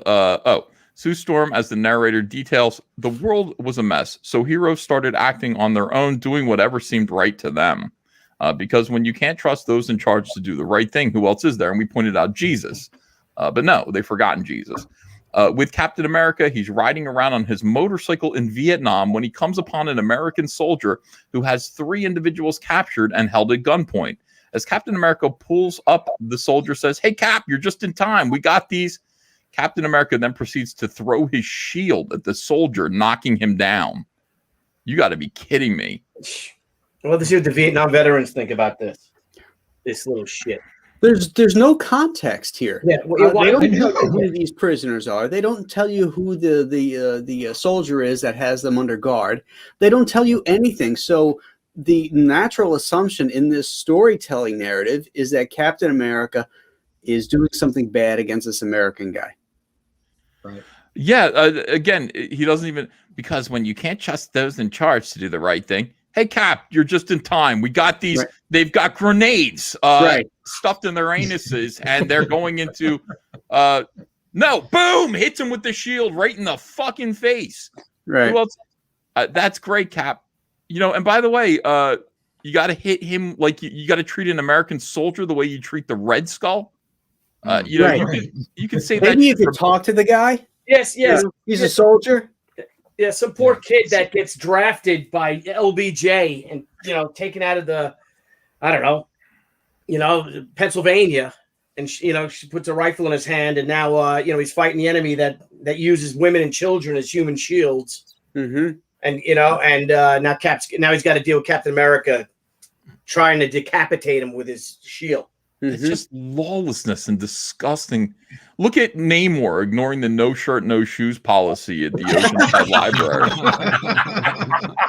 What a scumbag. Namar's the greatest of all the Marvel characters because he doesn't give a shit about anybody. Evidently not. I love that character. So if he's done right, how are they doing him in this? How do you do him there? Who knows? Yeah. He's probably in a tanning bed. I love Bill Everett's Namor. There you go. That's all there is to Captain America's brief time in Vietnam featured in the comic. However, that was enough for Screen Rant to run an article claiming Marvel Comics confirms Captain America would have switched sides in Vietnam. Screen Rant is absolute shit. Writer Joshua Isaac claims Captain America switched sides in the Vietnam War and frees communist prisoners in a story that Marvel wouldn't dare to tell 50 years ago. But as you can see, wrong. It's horrible. Yeah. Captain Jane Fonda here. Unbelievable. Yeah, with Jane Fonda given the piece of paper, and the guy gives her the piece of paper saying that says torture, and then she takes when she met with the prisoners for the photo op. So one of the pilots who's been beaten, you know the story of John McCain and all, he shakes her hand when she goes to meet him for the photo op, and he slips her a piece of paper and it says torture. We're being tortured. What does she do? She turns it around and gives it to the prison commandant. Yeah. Oh. And then what they did to those soldiers, it's unspeakable what they did to them and those airmen and Navy pilots and stuff. Yeah, I know. This shit bag over here has that's his brief time. So he goes there and throws his shield and hits some young, kid in the face. A little context, a little bit of like, son, what are you doing? Anything like that. Captain America would have. Well, what do the guys look like that he captured? Can we see them? Well, you can see it's tiny figures. See a female and you see horrible two males. visual storytelling right here. Yeah. The pictures don't tell you anything, and the narrative doesn't tell you anything. Nope. It's horrible. He should be wearing. Maybe he's like I don't know. The soldier should be like out of line in some way. He doesn't really seem to be out of line. Mm-hmm. And that cap looks like it's lifted from a Carlos Pacheco drawing from Avengers Forever. Like you're finding other problems with this. Yeah, no, I'm finding all kinds of problems. Deeply immoral in every single way. There's even a swipe. So who knows? All right, so that's all there is. But as you can see, the panel doesn't show that these are communist prisoners. It simply shows a U.S. soldier at gunpoint guarding 3 people dressed as civilians. It's possible this soldier might have been preparing to execute these people, and Captain America was preventing a soldier from committing a heinous war crime, but the comic makes it ambiguous. It's not clear. Meanwhile, in New York City, a nation's eyes turn to the original war superhero Captain America. Rumors persist he's soon to join the conflict, pressured by Washington and public officials. If Cap signs up after already sacrificing so much in World War II, this is Spider-Man Life Story 1. On the other end of the spectrum, post-millennials Ari Hoffman wrote an article titled Captain America Portrayed as Killing American Soldiers in New Vietnam-Era Comic Book. Hoffman claims in Fantastic Four: The Life Story 2, Captain America attacks American soldiers in an effort to free communist prisoners held by the United States. It's also unclear if these prisoners are even communist. It's possible they could be. It's also possible they could be civilians who have been wrongly rounded up. As for Captain America killing the soldier, it's unclear if that actually occurred. We only see him chucking his shield at him and the soldier falling backwards. By the way, if that shield hits you in the face, you're dead. Yeah. Your head's gone off. The way he's thrown it. How about today? Today's the anniversary, Ethan. I don't know if you're aware of this, but today is the 52nd anniversary of Ted Kennedy murdering Mary Jo Kopechne. So where was Cap with that? I'd rather see Captain America get his hands on a U.S. senator who abuses his power. Right. Yeah. And, I'd rather see Submariner. Justice with that. How about that? Yeah. Submariner in the chat. The Lion of the Senate. He's a hero, isn't he? Yeah, hey guys, I got another show I got to pop into that I had scheduled before we decided on Mondays. So fun stuff. I have to, I've got to pop out right now. If you guys are still going, I'll come back in a little bit. All right, thanks, Graham. Okay, good to see you, Graham. Bye. Yeah, you too, guys. I'll see you in a bit. Bye. Spider-Man Life Story #1 in the 60s. This isn't the first time Captain America has attacked U.S. soldiers in Vietnam. Back in Spider-Man Life Story 1 by Chip Zdarsky, 3 soldiers approach a Vietnamese village and confront a number of villagers in 1967. The soldiers believe there could be Viet Cong hiding among the civilians, and one of the grunts confronts a woman holding an unidentified object in her hands. The soldier says, "Sarge, we have an explosive." He adds, I'm going to. Okay. And then Cap throws a shield. Before he can say anything else, he and the other soldiers are smacked in the face by Captain America's shield. One of the soldiers responds, "Heard you, turned traitor. Can't believe I'm seeing it with my own." Cap responds, "Shut up. You go back and tell Iron Man. These people, they're under my protection." What is this shit? Oh my God.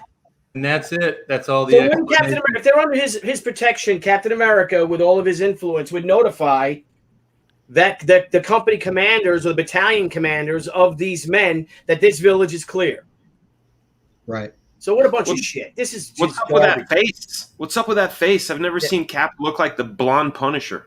Evil. He's like evil. Look at that. Blonde Punisher. It's either that or he just saw the map of San Francisco. I'm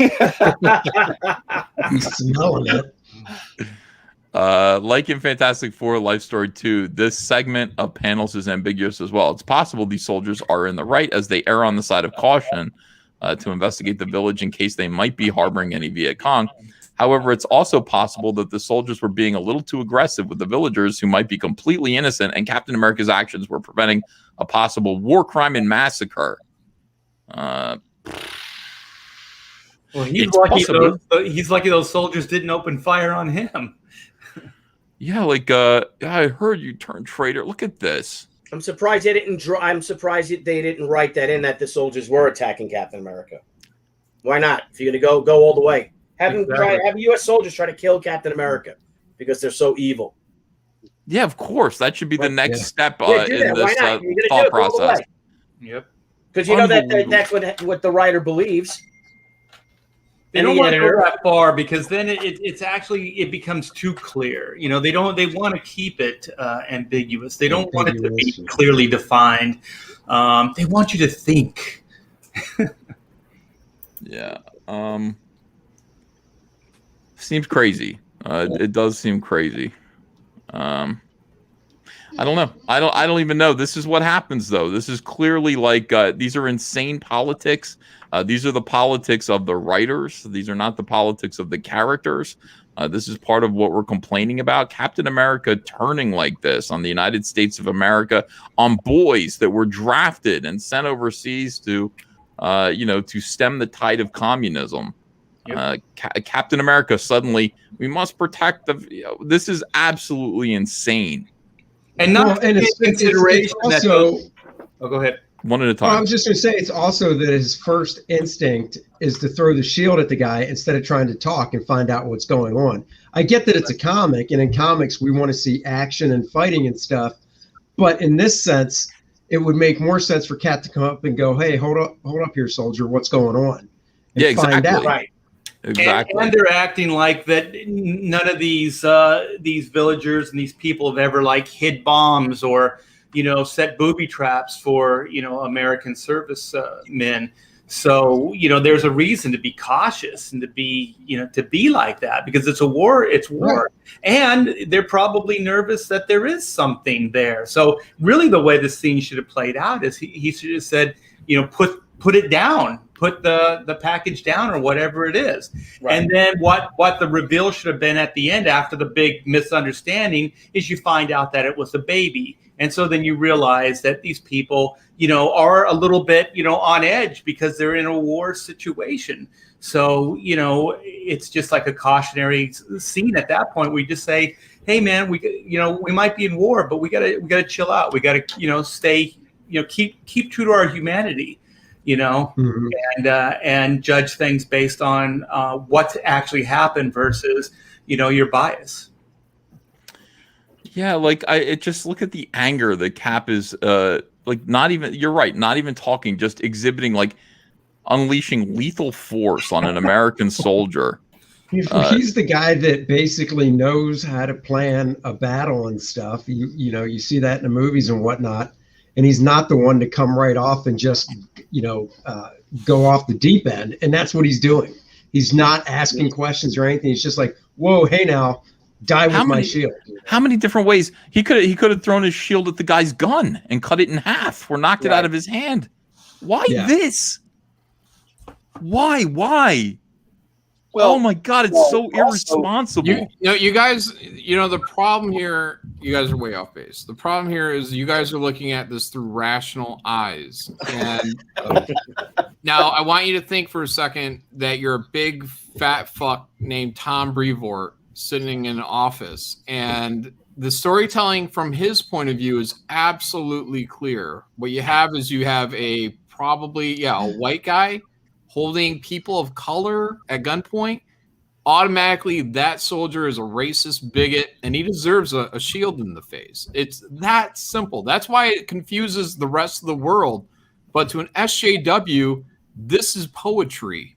Like this is the clearest storytelling ever told right here. This is perfection to them. They don't need any explanation other than the fact that white guy pointing gun at people of color, he's the bad guy. That's it. That's why. So, there you go. Unbelievable. And I agree women with you. can't lie. That's what they think.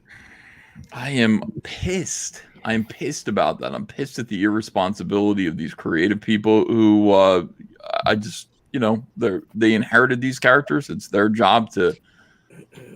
Well, the thing is, aren't you trying to sell Captain America comics? Aren't you trying to make him look cool? Like, no. That's the weirdest thing. It's like in his own book, or you make him look like a schmuck. Again, you're coming at it from a rational point of view, Art. No, that's not what they want to do. Deeply irresponsible. They want to stick your nose in a pile of shit is what they want to do. Oh, it's revisionist history. Yeah, they don't want any American exceptionalism, in the book, or Cap to stand for any truth and justice. That's right. Awful products. There never were any bombs or weapons or explosives or murderers hidden in any of these Vietnam villages. Exactly. They were all innocent. Thank you, Awful Products, for $20. That ain't cheap. As a Cap fan, seeing what they've done to him for the past 20 years or several years makes my stomach turn. I'll never stop believing in the young artist who risked it all for his country and values. Hail COMICSGATE. You guys all motivate me. Thanks. Hitler? What? No. The young artist? What?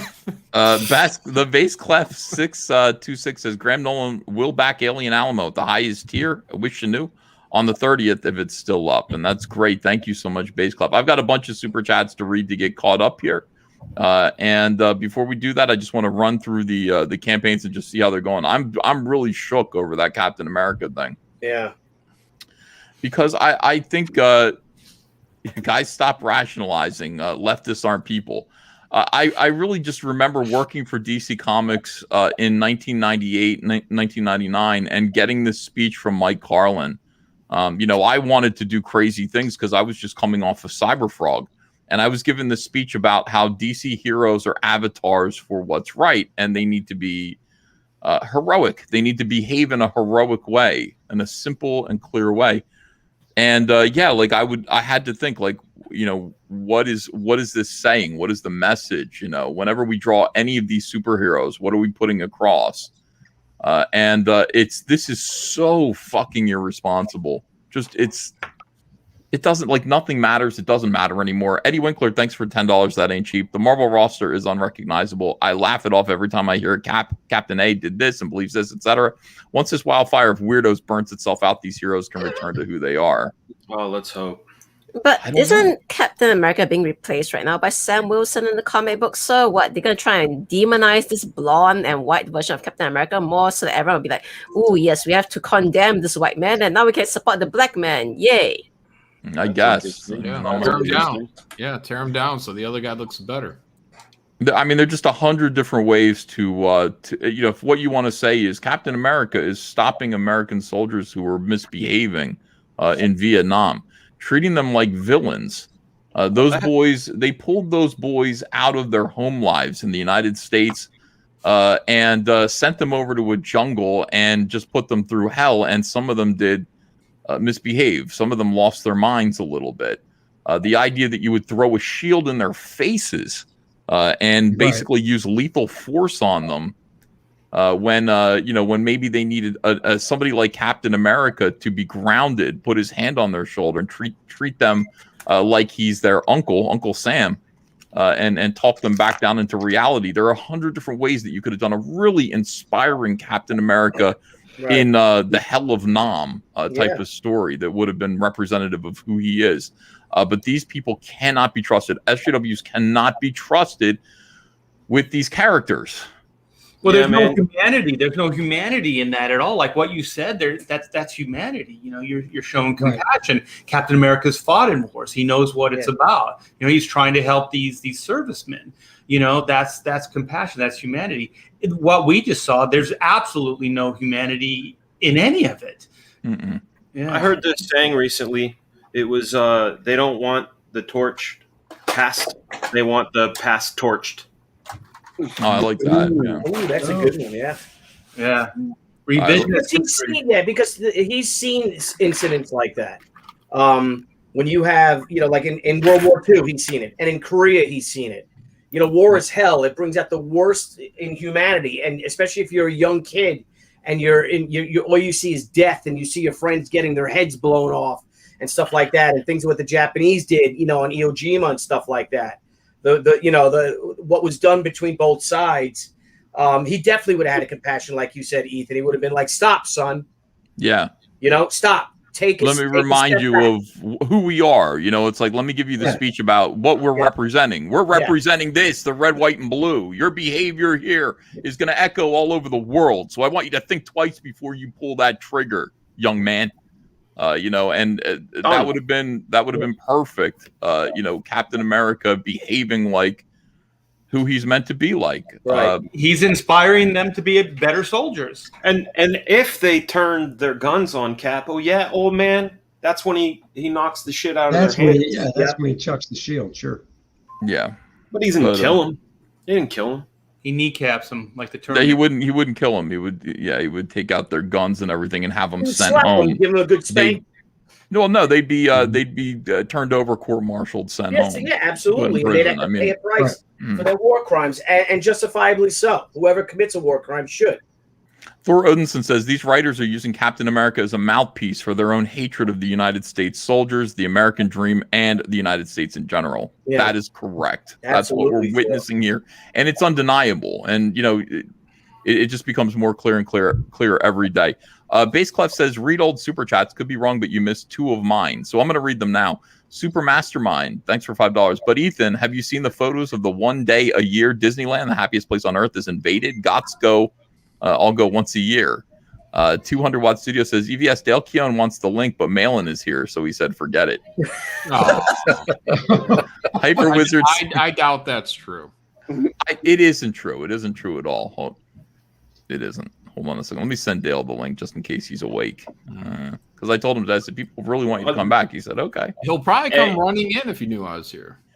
No, I think you're right about that. All right, let me see here. There's a theory that they can't be in the same stream at the same time. We're the same person. Right. Yeah, I mean, it is something else. It would be like The Rock and John Cena in the ring at the same time. Has that ever happened? A couple times. Has it? Oh, yeah. Okay. I don't know. A few times. Mark and I know. We're like, yeah, that's happened. Life, Liberty, and the Pursuit of Escapism, says we the fandom. Hyper Wizard says, with Paint Masters being tricky to pose, maybe 3D renders would be a magic bullet to show off figure posability. Could even animate the articulation. It's a thought. Let me see. Vin Diesel. Ravener reminds us She Omnibus tomorrow. Yeah. So we're going to launch that. Base Clef says props to past Master Dan for giving the link to old BF. Not sure what that is. Boyfriend sounds like. Comic Books and Cahoots says COMICSGATE got a lot of ingenious talent. Andy VS. Well, thank you, Comic Books and Cahoots.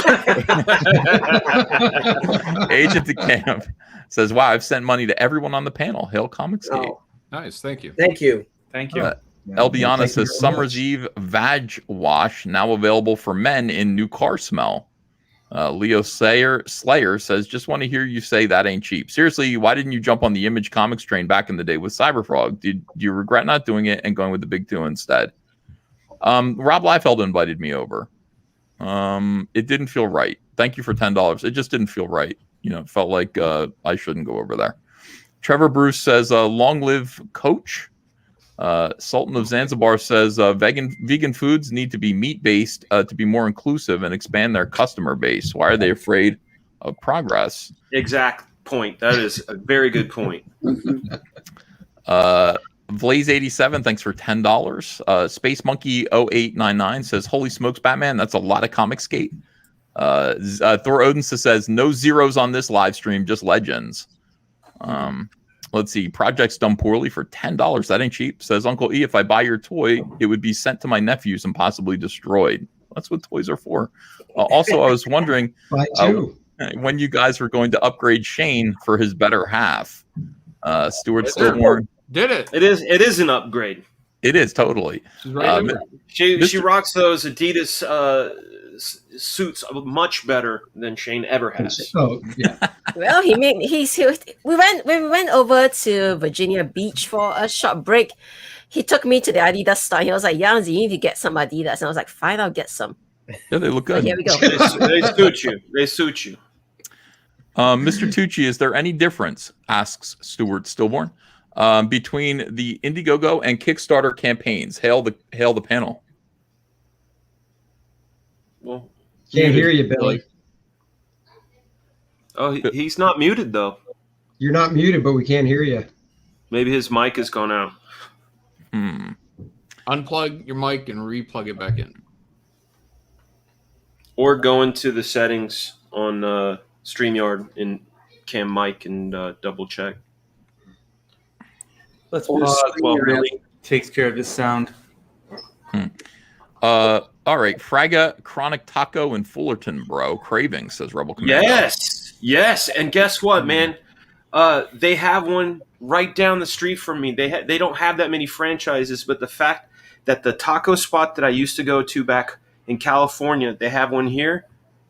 It's such a good thing. Chronic Taco is the best. They're good. The Chronic Taco. Yeah, he heard. Look at my kid come running. Like a commercial. Taco just comes out of nowhere. Chronic Tacos. That was planned. No, Chronic Tacos is the shit. Are you guys being paid for this? This is like an No. endorsement. Yeah, my wife doesn't understand the attraction of tacos. Like tacos are delicious. I can eat like until I can eat like 8 of them at a sitting. Like they're so good. And I don't know how many tacos I could eat. Now we had the Taco Bell challenge on the Jack Show. Yeah, taco. No, that's not tacos. No. Yeah, it is. That's No, a but for taco. the challenge, it's like CC's Pizza. It's You in go the down name. as It's in much the as you name can. of the place, Taco Bell. Hey, just They are because laxative looks like a Hershey bar, don't make it chocolate. You know what I'm saying? Taco Bell is a test. The thing about Taco Bell is that it is its own thing, kind of like Pizza Hut is not really pizza, but it's something that's tasty. We should do the Taco Bell challenge again. Now the Taco Bell challenge is you have to eat $30 worth of Taco Bell. Oh my god! Now how you portion that out is up to you. You could, you just have to buy and consume $30 worth of Taco Bell in one sitting on a live stream. Oh my! Add guac to everything is all I'm saying, because they charge you like crazy money for the guac. Drinks don't count. What? So you can't get a drink. That doesn't count. I mean, you should have a drink, but it's not going to count. Can you take bathroom breaks during the challenge? Can we not have like a colon blow challenge instead? And not only that, but is there a time frame? Just during the course of the stream. Well, it's going to get cold. You know what I mean? Like that's the time frame. You want to eat cold Taco Bell? That's up to you. I don't want to eat any of it. I wouldn't. I would actually, if I knew this was happening, I would go and I would scout their menu and I would find the least damaging, most expensive thing. That's what you're supposed to do. That's the challenge. Yeah, Because what I'd want, the only thing I really, really like there is bean burrito extra cheese with the fire sauce. There's I'll do that. $30 worth of that, and you're going to be paying for it for the rest. That's of your life. exactly my point, man. I Everything want is the 7-layer chalupa with extra guac, steak. Everything is steak. Upgrade steak because that's the most expensive. And then I would do like the big chalupa, things like that. I don't trust any of their meat, though. I wouldn't eat any of their meat. A bean burrito, maybe. Yeah, it's a pretty safe bet. But anything with meat in it, no. I would like to do the Krispy Kreme challenge. Can we do that? Oh, yeah, let's do that. I'll take $30 of Krispy Kreme. $30 of Krispy Ethan will Kreme. win Let's go. hands down. I don't know, man. I love donuts. If Ethan ever wanted to do an apple pie off, I'd do that. Ooh, I'd be in non for Pie that. eating contest. I do that. I'd be for I that. do that. with vanilla ice cream. With however you like it, man. A slice of cheese, it don't matter. Just go. Yeah. Well, I mean, okay. We can talk about all this. We will do eating contests here if you would like to. If you really you want to get smacked around. That's... The only thing I can say about Taco Bell. Go ahead.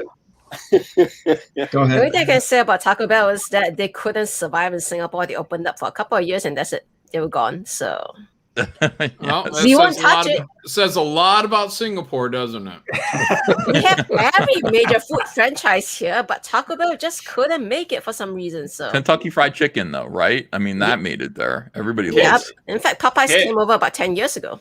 Popeye's good. Yeah. KFC is a Christmas tradition in Japan. Yeah. In Japan, yeah.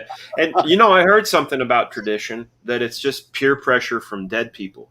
Can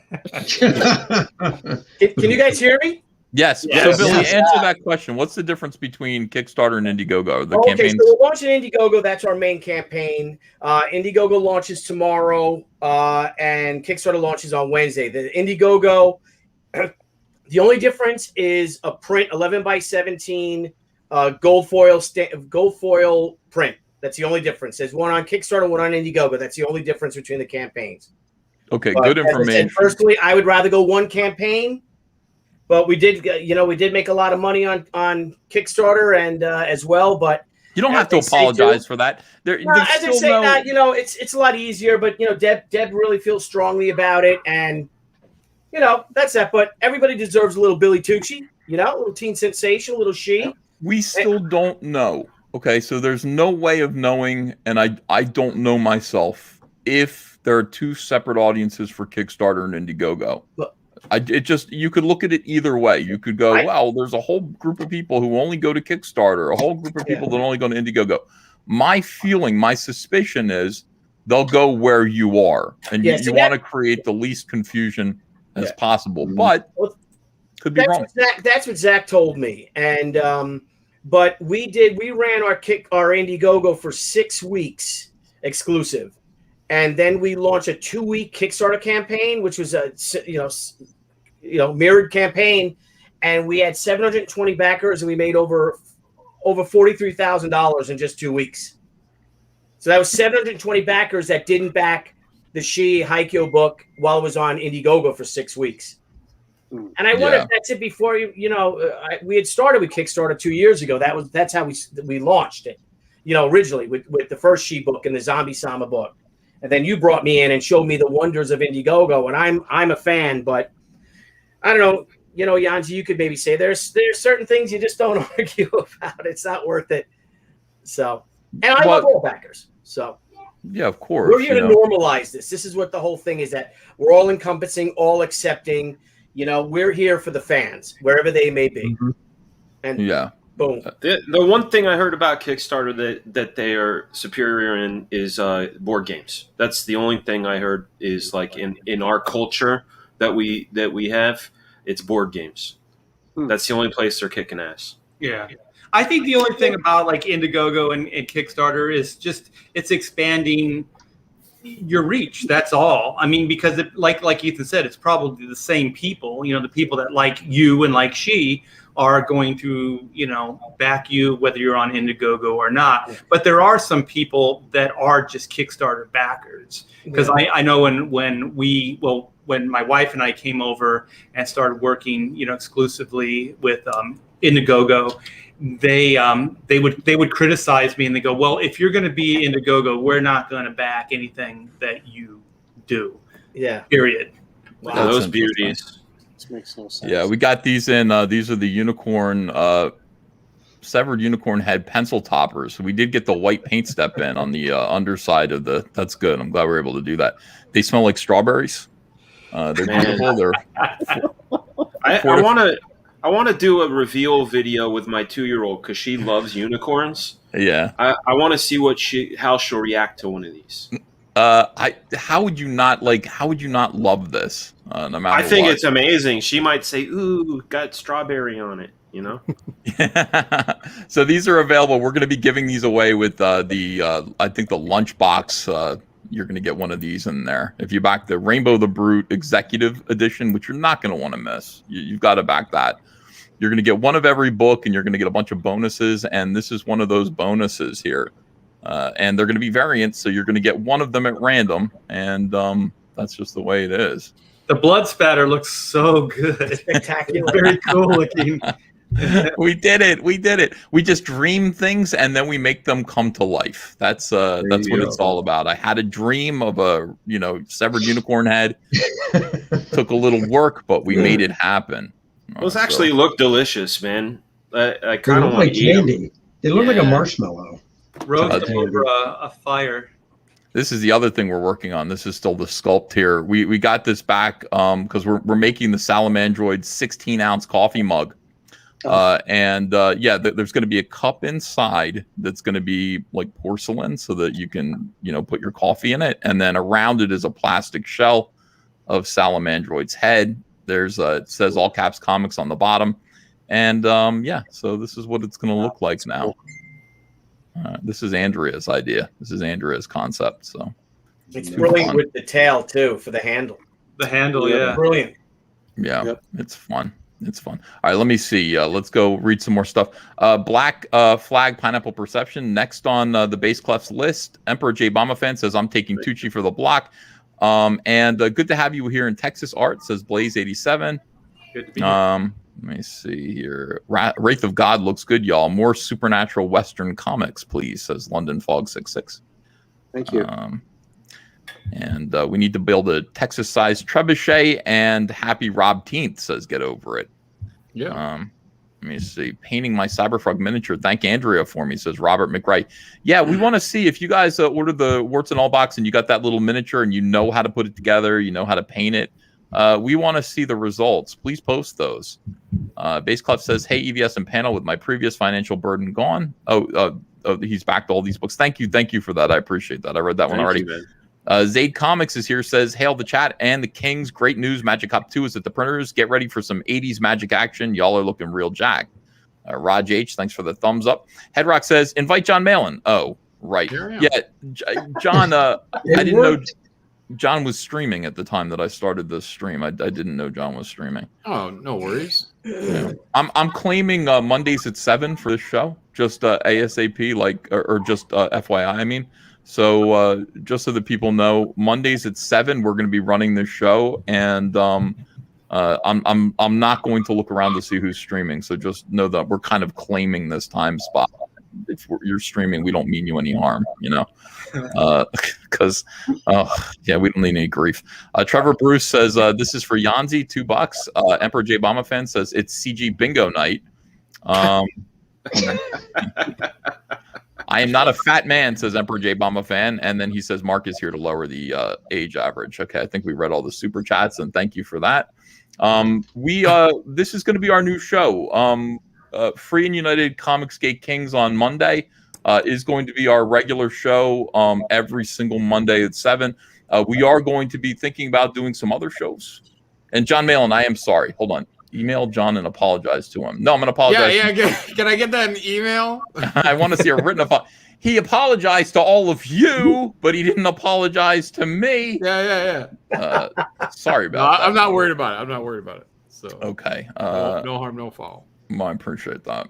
Yeah, I want to get some big shows going on scheduled time slots so that people know where to be. And this just seems like a pretty good start. And I like that it's called Fuck Mondays. That is. Sorry, Aaron. Yeah. We'll get. Aaron isn't a fan of the F word. Oh, sorry, Aaron. Yeah, we do swear rather liberally here. That's kind of the way it is. Dale Keown will also. I'm going to see if I can get him to commit to come most of the time to this show. And Dale says the F word all the time. Yeah, constantly. Let me see. I don't know if he does or not. Earthbound Part 2 by the great Narwhal. As we can see, it's getting closer and closer to 50,000, but let's push him over the edge to 49. If you haven't backed Earthbound 2, that would be great. Downcast 3, is that a child screaming or is that a puppy dog? That's the new puppy. We got a new T-Bear in the house. His name's Arrow. So I'll mute while he's getting crazy. Okay, thank you. Downcast 3 Submerged by Clint Stoker. We're trying to get this one a little bit further. He's almost beaten Downcast 2, and it's long stretched out total. Like he beat it at the closeout, but we'll see. I think it's like 43,000 he needs to get. Snowman, A Cold Day in Hell, Matt Martin's campaign.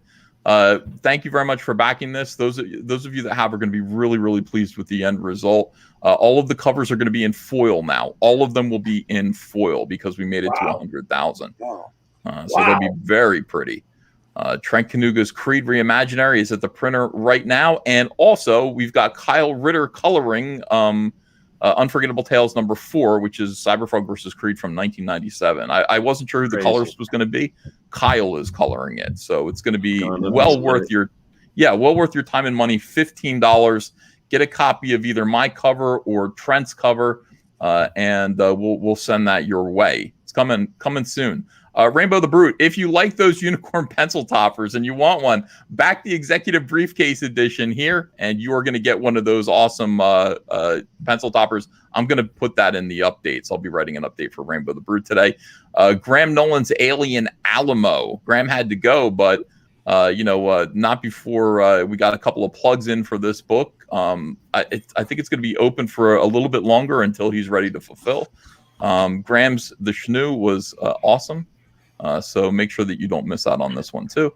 Cyberfrog action figures, closer and closer, my friends, closer and closer to where we need to be. We're at 70% of our fixed goal, but we can only get to $400,000 with your help. We've still got a little more than 2 weeks to get through the first 30 days. So it would be great, dude. It would be so good to get to 400,000 by the end of the I just upped mine. Oh, thank you. I bought the box. The set, the big set with all of them. Oh, I appreciate that. Thank you so much, Billy. Yeah, because I just grabbed the first thing I see, and then this one. I'm like, oh, geez, let me get that one. So I got it all. Shane's in the chat saying hi to his lady. Oh, Shane. That's right. He's in there already. Oops. Yeah. Okay. She's like, oh, he's home? Why isn't Shane in here? I have no idea where he is right now. He's he probably just came on to see the cat is flirting at me. So okay. Aww. That's nice. Let me see. Andy Smith's First Man 2 Learning Curve is up right now. Just picked up another backer. Thank you for your support. Thank you, guys. Yeah. Lumino Vox Volume 1 by the great Jose Garcia. Picked up another backer as well. Thank you for that. Viking Wolf Book 1 by the great Mark Polton. Everybody's great. Picked up a couple of backers. Fantastic. Awesome. You're over 300 backers now. Good news. Sweet. Thank you. Chrono Mechanics Retrofit by Art T. Bear. Hi, Art. You want to talk about Chrono Mechanics? We didn't get to pitch this. Yeah, we are going to be closing out at the end of this month. So we're going to have a big old COMICSGATE blowout. So Chrono Mechanics Retrofit, they do more before the dawn of time than most people do all day. They are time-traveling repairmen. And so time in this idea, in this concept, is literally a big machine. It's a cosmic clockwork machine that was built in the very fabric of the universe at its inception. And these guys repair that big machine. So it's going to be going until the end of the month, and then we're going to be closing this bad boy down. And the reason we're doing that is we're going to make room for Black and White Volume 2, Man versus Machine. So that pre-launch page is up as well. So come by, sign up, get some freebies, get some exclusives, and thanks for giving me the opportunity. Outstanding. All right, so Chrono Mechanics, Shane Davis's Inglorious Rex comic book.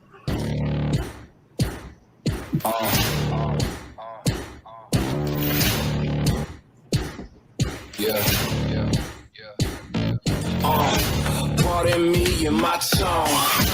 You can't step to my throne. They ain't working like me. I did this on my own. You asking where we been? I don't know where to begin. All this dirt on my skin. I just came here to win. I'm more than a man, I'm a monster. Somebody call a pass the doctor. I got a 6 for a prostate. So now I'm coming for the whole roster. It's not a game like you playing with me. You can double back, lose track, try to hang with me. It must be something you can't tame, cause I break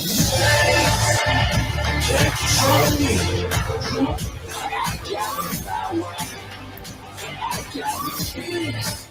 This is so cool. So basically, the concept is that these fighters hook up to these aliens and kind of control them in the ring. It's a kind of alien fighting league. It's more of like these are like monsters cloned from the fighters themselves. They make them this big, huge kaiju kind of creatures, and then the pilots mount into the back of the creatures. So it's gonna be like kind of like hand-to-hand combat, but with huge meat puppets. I guess that's one we can put it.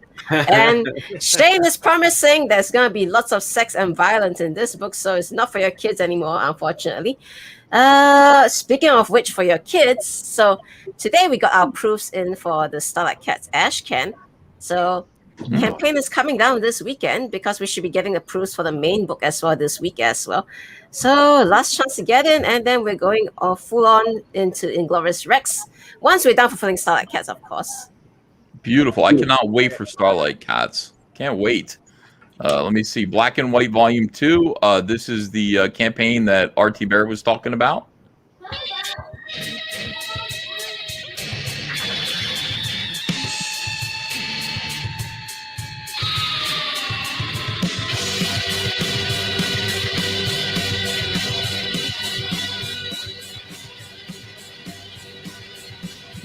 In a world.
Wow, awesome new trailer.